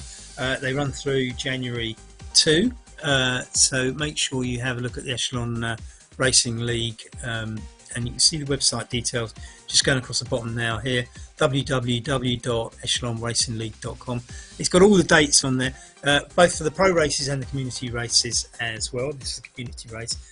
Loads on there, and as I was saying earlier, this is a 6% little section, as we see MH Madison, M4 Madison going over there. It's very, very momentary, isn't it, the 6%? So I don't think, I'm sure it doesn't help keep the pace going, but I'm sure it doesn't burn too much as you're over it so quickly. Nevertheless, there seems to be a problem, oh dear, for Bryant. Now, let's hope that's just a dropout, a technical that will involve some sort of connection that reboots itself. Koeman has cracked the 1 kilometre gap, so it looks like the Netherlands are going to be the beneficiaries of the points awarded for this race in the Echelon Racing Series. And with 5.9 kilometres to go, I don't think that gap is going to be made up. I'm not sure how Bryant's getting on, whether or not that's actually he's quit or not. I'm just looking at the gap. The gap seems to be it says riding again. That's good. That's good. That's brilliant. That's what we wanted to see. Just going up that. Maybe he's just having a break halfway up the climb. He's probably going to get away from Koeman as he goes past in a moment. Jeremy just going through the start finishing line and hitting that 4.9% bit, the 3% bit. This slows them down a little bit, but it's not massively long. I'm just intrigued to know what that 6% they suddenly get near the end feels like. It must be, here it is, but it's gone momentarily. So I just wonder, it looks to me like it's one of those little bumps that maybe hasn't been ironed out in the road. I might be wrong. When the Magic Road was made, if so, they're not. They affect your pace, but they don't hurt because they're not long enough. They just kind of slow you down, and you need to get going again. So that's the paracycling. I wonder how the hand cycling is going. Probably been there. Should we go to the men's B race? Let's see how big our peloton is, shall we? So here we are, and Pavlich is 100 metres off the front. That is sort of 19. It's not a lot with 19 kilometres to go, I would venture to say. I don't think that's sustainable. But then again, I was a little bit surprised with the attack, albeit much later in the last race, and it stuck, didn't it? So Smitheroo in second place is leading the chase, I would guess. We've certainly got Begazlowski on his heels, and Christian and Nelson. Because it doesn't help with my name connections thing, is the two with famous nautical historical figures right next to each other all the time, is it? And then guess what? Borders goes through. I need to stop this. I need to take my train of thought elsewhere. So we'll have a look at Pavlich at the front. He's been caught by Smitheroos, and the gap between Smitheroos is about 70 metres back to the next lot. So that, if you do the maths, Joshua Smith is Smitheroos. Joshua Smith is, well, I do like these US strips. They look quite good on the screen, don't they? So we're looking at, the thing is though, I was about to say, if you do the maths, the gaps come down quite a lot between the front and the next group, but in actual fact it's now widening, and it may widen even more with the two of them together. Now, an interesting question that came up this week following my own race on Wednesday. We were just talking about the team competition I run there. There isn't a team competition in this echelon thing, but I run races for individuals, but the teams can score points. And somebody made the point to me, but the teams don't ride as teams, and I was like, yeah, that's right. So the question that arises out of that, if I'm going to have a team competition, should it be a team competition where everybody rides for one rider, or do I ride an individual race and whatever points you score, they go in? I don't know how you square that circle. Certainly I've seen team time trial races run on RGT where clearly you ride as a team, and certainly when I've ridden in those, there's no point racing off the front because it's, let's say, the third or fourth rider or whatever it is in that competition that counts. So you may as well actually just sit back and help people behind you go faster and ride as a team. But in one of these races, individual glory probably comes first, doesn't it? We're over to paracycling, and there's some individual glory going Bernie's way, because Bernie is now 1.5 kilometres in front of everybody else, and he's only got 300 metres to go to the finishing line. So Bernie is going to win. Parangao is probably the hot tip for second, because there's certainly a rather large gap back to Kilgore, and Kilgore and Brooks are probably going to have an exciting little race when they come home later. So well done, Bernie. That is a phenomenal ride. Well done in the paracycling to Bernie, who takes the win and the race winner. Fantastic stuff. The USA, all 4 riders. Parangao is going to get second and more points in that league, the Echelon Racing League Community Series. So well done, Daniel Parangao. We're back with the MB. 200 metres now back to Christian and Rebech, the Slovenian rider. Nelson, Hambrick, Begazlowski, Kopka from the USA. David, so we've got D-Fred and it keeps moving. It's quite the top 10, the top 11 riders are away from everybody else. We've only got 23 on the course, so it looks as if we've had something like 3 riders get to Canicals and drop out, or just decide enough is enough for whatever reason. So basically we're going to have the race for first place between Pavlich and Smith, and I think then we're going to have an 8-man race for the next positions this is going to, I'm a great fan of this. I was saying earlier in one of the other races, I'm a great fan of this where it splits up and you just get mini races within the race, because I think, you know, there's a natural selection about it, isn't there, that you know, if you're not good enough to be in the first group, it doesn't matter. You can have your own little private race with people of your standard further back, but you find each other naturally because the natural selection finds you in the same groups. So Nuri is about to get lapped by our intrepid front men. Boguslawski now pushing out on the front, seeing what he can do. 16 kilometres to go. I think that's brave, and I think he's going to get reeled back. Fred the Frenchman. Fred the Frenchman, that was what I was going to call him, wasn't it? Fred the Frenchman. Fred le Français. And who we've got going off the front this time? It's Christian again. And so Kopka and there's a Kapka, Broad Street, and who else have we got up there? Rebec. I think they're going to get chased down, aren't they? I mean, I think we can assume that Christian is not going to be allowed to get away. Gibbons just getting lapped there, the Brit, and we look across at the paracycling. Let's have a look at the paracycling. We're going to see the second place goes to Parangao as predicted. 700 metres back, Kilgore is going to take. Oh, I don't know, actually. Kilgore and Brooks, that's going to be quite an interesting little race, isn't it? As they go down that little bump that I think is not going to be there. That's what I think that 6% thing probably looks like from the other direction that we were discussing earlier, just after the start.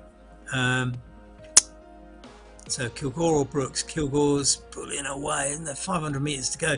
Kilgore's certainly going for it. They look like teammates. They've got the same same RGT kit on, but Brooks is not giving up. He's pulling up. Brooks might be the stronger finisher. I think he's slowed up to sit on the wheel now. I think Brooks has got the sprint, and I think he's going to go for it. What's Kilgore got? Brooks is going early. That's 250 metres. I think he probably knows. No, Kilgore. So you're not doing that. And they're both out of sail. This is going to be neck and neck. It's Brooks at the moment. I think Brooks is just about going to do it, but Kilgore's flying back. He's not giving up. Brooks just does it. Well, that was cracking. Well done, guys. Brilliant stuff. Loved that. Absolutely hats off. That was good stuff. They duked it out right over the line, didn't they? What's happening in the hand cycling then? Those guys must be getting towards the end as well, mustn't they? Let's see how that one's panning out. So the hand cycling, 1.2 kilometres. We're going to see Koeman win. I think we knew that was coming. Jackie Jones is going to take second, but he's a long way behind, 1.5 kilometres. So I think we can just probably wait for Koeman to come in and probably assume, looking at the gaps now, we've only got, so I think Jackie Jones at 1.6 kilometres, Madison 3.29, he's almost doubling, and Bryant at 7. I don't think the order is going to change in this race, and we do want more hand cyclists to take part, so put the word out. But the guys who are in this, well done for turning up. We'll try and get the word out more. Keep turning up, because these things don't really get going unless people do turn up. But like I was saying earlier, I think this is the way forward, because you haven't got all the logistics, having to travel a long way to a race. And when I ran a hand cycling race, that was the problem. I wasn't near where everybody lived. It was a load of effort, blah blah blah. But this can bring you all together without you leaving home. So well done to Echelon. Well done to Koeman from the Netherlands, who with 400 metres to go, unless somebody pulls the plug out, is going to get first place. And he has to say, as the lone non-American in the race, he has done phenomenally well in an away fixture. So well done. Let's see, 200 metres to go, and 160 metres to go. I don't think anything's going to change. That's what I say. The only emotion I think you're going to have is when he crosses the line, they're going to say well done, or the absolute shock and horror if he suddenly grinds to a halt because the electricity failed in his house or something. I think he's too close. You can't even get off and walk on these things, can you? But there he is, all safe and sound. The electricity supply has been kept going in the Netherlands enough to see Koeman take the points in the Echelon Hand Cycling Series. Well done. And so you've got Jackie Jones going to come in next to add to the points from previous weeks. There's the paracycling results for you. As we say, that was a thrilling finish for third and fourth place. Everybody getting points. The tables and positions in the series will be up on Echelon's website, so make sure you go to the website. Keep looking along the stream at the bottom of your screen because the website will come up. Here it comes, look, right on your bottom right hand side, www.echelonracingleague.com. The results will be up there shortly. They do have to look at all the riders. As we say, there was one rider in the women's race who we suspect is probably a man because he had a male avatar and a man's first name. But in the modern world, that doesn't necessarily mean anything. So let's go back to the men's B race. And congratulations to all the paracyclists and the hand cyclists as well. The hand cyclists will go and have a look at their results shortly, but I think we know how that's going to pan out. This one is becoming more and more predictable as the kilometres rattle by. These two working together off the front. We've got Smith and Pavlik, both from the United States, in those resplendent kits. Hambrick from the United States, who has also got a quite loud and eye-catching strip, was third. By the time I got those words out, has dropped back to sixth. But that's because he's in the peloton. That's no big shakes. The difference between 10th and third is probably negligible. So Broad Street, Rebec from Slovenia now on the front. This chops and changes. Everybody takes a few seconds on the front, and at the moment it's Bogoslovsky, and it's let's have a look at the international makeup of this. I mean, we have 5-6 Americans, one from the Netherlands, Slovenia, France. So it's dominated by the US, and why not? As we go down that little bump, like I say, that little bump and the 6% just off the start, I think they may just be little glitches when somebody made the course up, because they're not, they don't matter. But you can smooth those out a little bit. Maybe they're real and they don't need smoothing out. Who knows? I could be wrong. So let's look. 13th, Nicholson from Canada, obviously way behind the group in front. 1.2 kilometres riding solo. You get a great workout riding solo, I can tell you that. I've done plenty of them. We're back at the hand cycling with 350 metres to go for Jackie Jones, who's one of the stars of the series. Might go on to win it the way he's going. Picking up some handy points for second place. Like I say, all the results and standings will be up on the echelonracingleague.com website later on, so look out for that once they've been through all the checks and the rigorous process of ensuring that everything's legitimate, which I'm sure it is, and I'm sure even our Frenchman, should he turn out to be a man in the women's race, was a mere oversight and accident. Probably doesn't speak English and was guessing where to press the buttons on the website. I'm sure things like that have happened to me in foreign languages. So well done, Jackie Jones. We're back to the men's B now, and Nicholson in 13th. Like I was saying, he is quite a way behind, 1.2 kilometres behind Borders and Bottigliero. Again, sizable distance back. The billing here now is within sight of Bottigliero, but I whether or not he's bothered to make that up, I don't know. Because you get to a certain point in this, is like, well, if you're actually fighting for points in the series, it matters. If it doesn't and you're tired and you've got another race tomorrow, maybe going out with your club mates for a ride tomorrow and things like that, it makes a difference to decision making. These two to get together though, Smith and Oxley,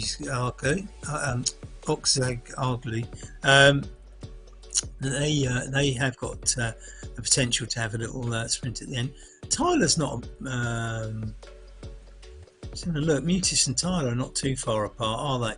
I say Colombia and the USA.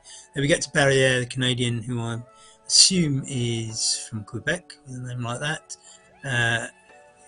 He's no longer with the Frenchman, so there's not too much parler en français going on between those two, I should imagine, with a 900 metre gap between the two. And Gibbons, the Brit, 2.7 metres behind Nuri, is just enjoying, I think, a Saturday ride out on this course, enjoying the hospitality of St. Louis,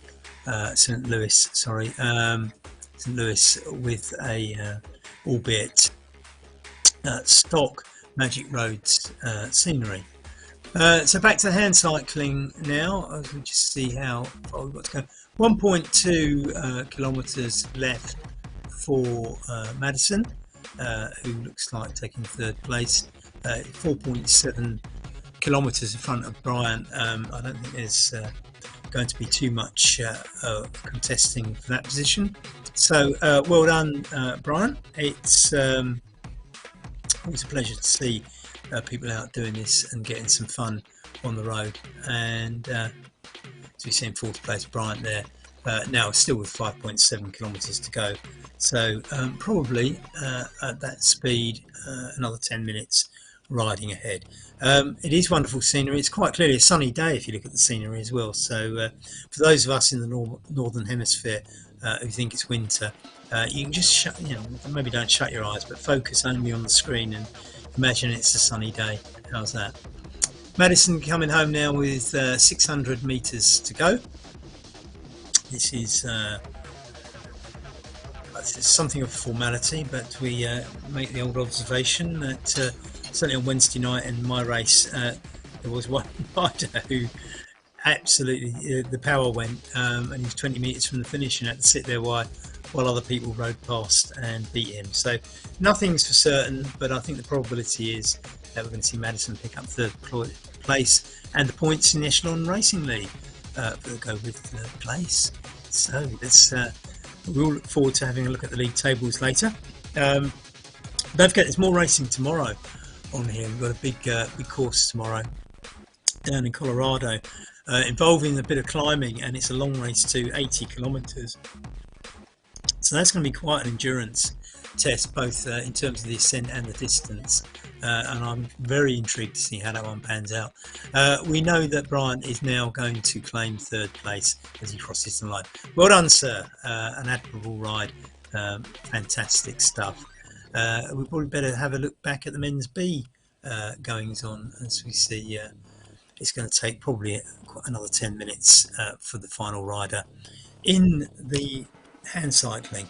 So Pavlich and Smith are now at the thick end of 400 metres ahead.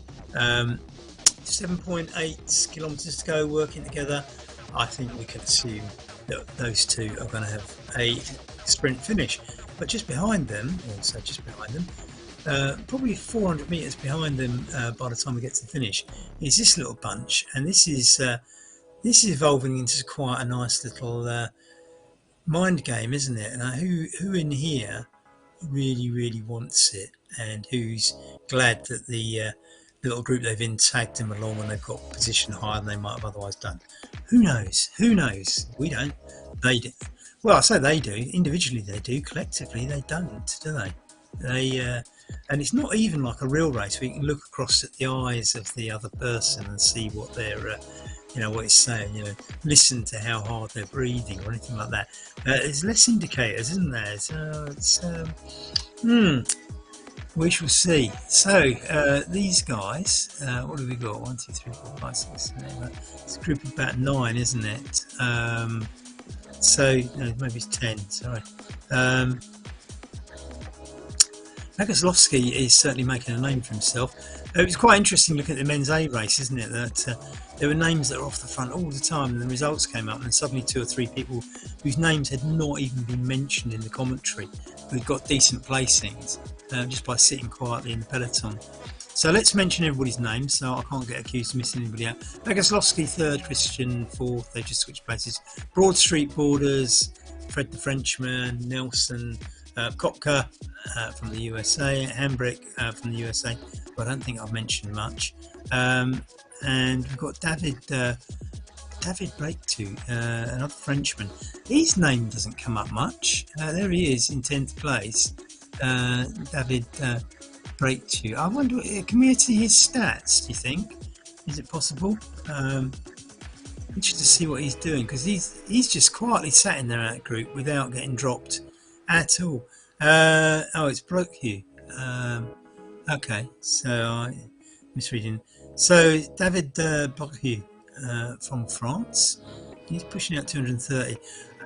I'm intrigued. He's either one of these canny riders that just sits in there and lets everybody do the work and then saves it all for the finish, or he's tagging along, grateful for being towed along, because otherwise he'd be back with a different group. Interesting. He just hasn't featured. It may well be that he's gone off on the front when we're not looking. We haven't. We've been flicking backwards and forwards between the the paracycling and the hand cycling, so we may well have missed his finest moments, but so far he has been a little bit under the radar, hasn't he? One to watch. Okay, we've got our eye on you, David Breaktu from France. I think this slot we got 5.6 kilometers. It will start, it must be going through their minds now. So look at Hambrick's. Hambrick, I have mentioned him, but I don't think we've seen his data at all. I wouldn't mind seeing what Hambrick's data looks like. We're going up this little climby bit just after the start finishing line. So they overtake some back markers. I think everybody in this group is now beginning to wonder. So we've got Hambrick. I'm quite fascinated to see what he's pushing out, because he's another one to my mind that has sat in the group. Marianne Hambrick from the USA. But I think he got mentioned earlier because I thought his kit was quite bright. 207. You notice that 207, see it's 206, like 199. When that goes red, that means he's putting out more watts than he needs to. So therefore, what it's essentially telling you, he's sitting on somebody's wheel, so it doesn't need to push that hard. And it tells you that by sort of going, your watts will go red, because it's saying you're actually doing more than you need to. You do less, you do the same speed. But you can see here, he's just sort of like sitting on all the time, isn't he? I mean, we can never tell from looking at an avatar whether those are tired legs clinging on or they're savvy legs just sitting on people's wheels, letting them do the work. In a real race, you can look at a rider and you can sometimes just tell the way they're pedaling that actually they're near the limit. We don't know, but he's certainly sitting in. I think in between David Breaktu and Marianne Hambrick, they've both cleverly sat in this peloton. So let's just mark their cards as potential sprint winners, because this is the sort of thing sprinters do. Sit there very, very carefully under the radar. Back to the hand cycling now, and we're looking at 3.7 kilometers to go for Brian. The results so far are up there. So Brian is the only rider on the road, so assuming he doesn't get any mechanicals, will finish fourth. No other rider finishing fourth. Looking at the times there, Jackie Jones 3 minutes behind, Sander Koeman from the Netherlands, and Jim Madison a further 4 minutes or so back on Jackie. It's going to be a while now before we see Bryant come in, but apart from mechanicals, I think I'll go down and put somebody on him finishing fourth. Back to the Men B, the two solo riders now eked out 448. It's not a meters gap back. It's not growing a lot, but I just think with 3.3 meters kilometers to go, the pack behind is not of sufficient size or perhaps intention and need that it's going to contest these two riders now. It's just edging up towards 500 meters with 3 kilometers to go. They're not going to get caught. The other thing is, why put the pressure on now? Because these two have got to duke it out in a sprint finish, one presumes, or somebody's going to have to go early and try and eke out a gap that can't be overcome, which will happen. We don't know yet, but 2.8 kilometers to go. Both are quite clearly, as they enter the last lap, probably thinking about this. Now, was that an attack off the front? Because just as they were going up the slope there, you just didn't know. He's not quite done it. So Pavlich. I did wonder whether somebody would just do that attack there and try and get that gap. Maybe 40-50 meters going over that one little bit of a climb, if you can call it that, and whether that would have done them up so they can just then sprint, but sort of time trial to the finishing line, the other party not catching them. That hasn't happened, so we're down to 2.3 kilometers on the last lap as we go down the bit that where it passes the route on the other side. It looks like they're taking turns, both kind of cat and mouse working together here. 2.2 kilometers and coming down that final 2 kilometers. You can see on the right hand side in the middle of your screen the blue blob showing you where they are on the course. They've got to go up your screen, then they'll do a left hand or 2 left hand turns, come down again, and that sharp right, and they go onto that final loop at the bottom. You can see the blue blob sort of moving up the track, showing you which direction they're going. 1.9 kilometers to go. The cat and mouse, if it's going to start, starts pretty soon, I would guess. David Bracu is now in 4th position, and he has got a gap over the other guys. I think Bogoslovsky is with him. I was going to say they had a 30-meter gap, but I think I paused because I think the peloton's clawing that back, and it is Nelson there within sight. It has strung it out though, and with these guys with around 2 kilometers to go, it will probably suit some of them to lose people off the back of that pack. Now, interestingly, I'm just trying to see where. So David Bracu, who's one of the ones I said we need to watch for him because he sat there under the radar for the whole race, has actually, as I sort of thought he might, been saving himself. Marian Hambrick, I don't think is. I said he was another one who was under the radar. I don't think he's going to do it. So I got 1 out of 2 right. Who we got in this front group? To me, it looks like Fred is probably the point at which we start sort of not counting people. 1.2 kilometers to go. This is definitely splintering. Hambrick back there at 10th. It's possibly, I might be wrong, but I think that's where the gap's going to split. I think between 8th and 10th there is probably where the gap is. So these two guys, 600 meters to go. This is where it all gets exciting. They are still neck and neck, aren't they? You'd almost say toe to toe, isn't it? I mean, the pedals are going around at the same speed, and everything else is 300 meters to go. This is cagey, isn't it? I don't get the impression. I don't know. It's riding at 43 kph. Joshua Smith Pavlich has gone for it. I think Pavlich. Oh no! Joshua Smith, look at that! Phenomenal. He's got a pocket rocket, hasn't he? He stormed that. Joshua Smith. Absolutely fantastic win. Pavlich, the unfortunate runner-up, but well fought, sir. Now then, what have we got? Bogoslovsky, Broad Street, Christian. I think so. My prediction on David Bracu, I think he might. Bogoslovsky is going to take 2nd place, Broad Street 4th. This hasn't quite turned out into the bunch sprint that I had hoped for. Perhaps more of a bunch sprint a little bit further back. Borders coming in ninth. Hambrick is going to lose out to Fred, I think. There, Fred looks a stronger rider as they cross the line. So Hambrick coming in 11th in his resplendent kit.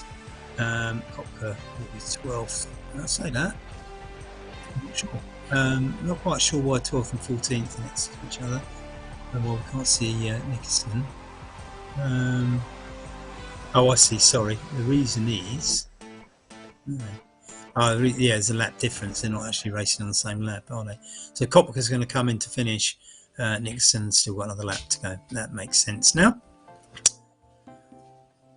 So, well, that was we saw a couple of good sprints there at the end.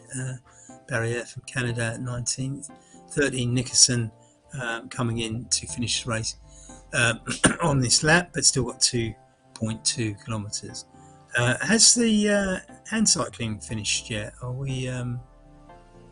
We see there is Joshua Smith, Joe Pavlik, the two riders at the front. Joshua Smith with a phenomenal sprint at the front. I mean, that was absolutely timed to perfection. It was emphatic. It was crushing. It was spectacular. What a sprint at the end. Well done, Joshua. Bad luck, Joe Pavlik. So the other results will start finding their way onto the screen. They've got some more coming up now. Another Joshua Bogoslavsky finishing third. This was a little bit strung out, and what we did get is that little clutch around 1 hour, 5 minutes and 19 seconds. Eric Ribech, David Broku, who I sort of wrongly tipped as a bit of a dark horse, but still respectable 7th, not to be knocked. Michael Christian, Brad Borders, Del Fred. That just doesn't sound French to me, but anyway, there we are. I'm sure it is. Marion Hambrick, who I thought was a dark horse, but in the end was pipped by Fred. And it just looked to me that Marion had that had a little bit of fatigue where Delfred was just able to sort of, kick in on that last little run in. Vladimir Kapka making up the first dozen across the line. So that was, I'd say that was quite a good finish, wasn't it? This is Echelon Racing League. This is the men's B race. The hand cycling, we see that Bryant has just got 1.2 kilometres to go to reach the formality of finishing 4th and picking up points in the Echelon Racing League. So, what you need to know, what have we had today? We've had 2 people potentially qualify, subject to all the checks, for the UCI Grand World Championship, 3 racing on 26th of February. Look out for that. I'm sure it will be broadcast. Yaden Jaeger for the men, of course, in that spectacular men's A race as we look at the men's B race. And as I say, the racing today has been fantastic. I mean, even those with lighter entries have been spectacular and enjoyable. And it's been a privilege to be part of the broadcast for this. As I say, there's plenty more to come throughout the winter. This is a winter racing series, both on the pro front and on the community front, which is for us amateurs. So make sure you've kind of had a look at everything that's coming up. There are points, as I said before, for all the finishers. I can't work out that, and I can't give it to you immediately in the broadcast, because they need to be collated. And as I say, certainly in the ladies' race, there might be one disqualification. Absolutely phenomenal race between the 2 ladies, between Jackie Godby and Megan Isla. The way, in fact, going back to that little sprint that we just witnessed, I would say that in the ladies' race and the men's B race, those finishing sprints were phenomenal. Megan Isla, absolutely amazing. I mean, she sat on Jackie Godby's wheel for the whole race and then just crushed her at the end, in a way that we've just seen in this race with Joshua Smith beating Joe Pavlik with a phenomenal and strong sprint. This is the sort of thing you want to see. Make sure, as I say, you go to echelonracing.com. echelonracingleague.com. Check out the full series positioning after all these races a bit later on, and we'll be back tomorrow for a big one. 80. Can you believe this? It's over 80 kilometers racing. It's got some climbs in it. It is Colorado. It's a bit mountainy down there, isn't it? And I think it's going to be as thrilling as it has been today. So just make sure you're with us. Everything to look forward to. It's broadcast by ZMS, racing brought to you by USA Cycling and Echelon Racing League. I'm Dave Morrison, and I'll be here tomorrow for more of this thrilling stuff. See you then.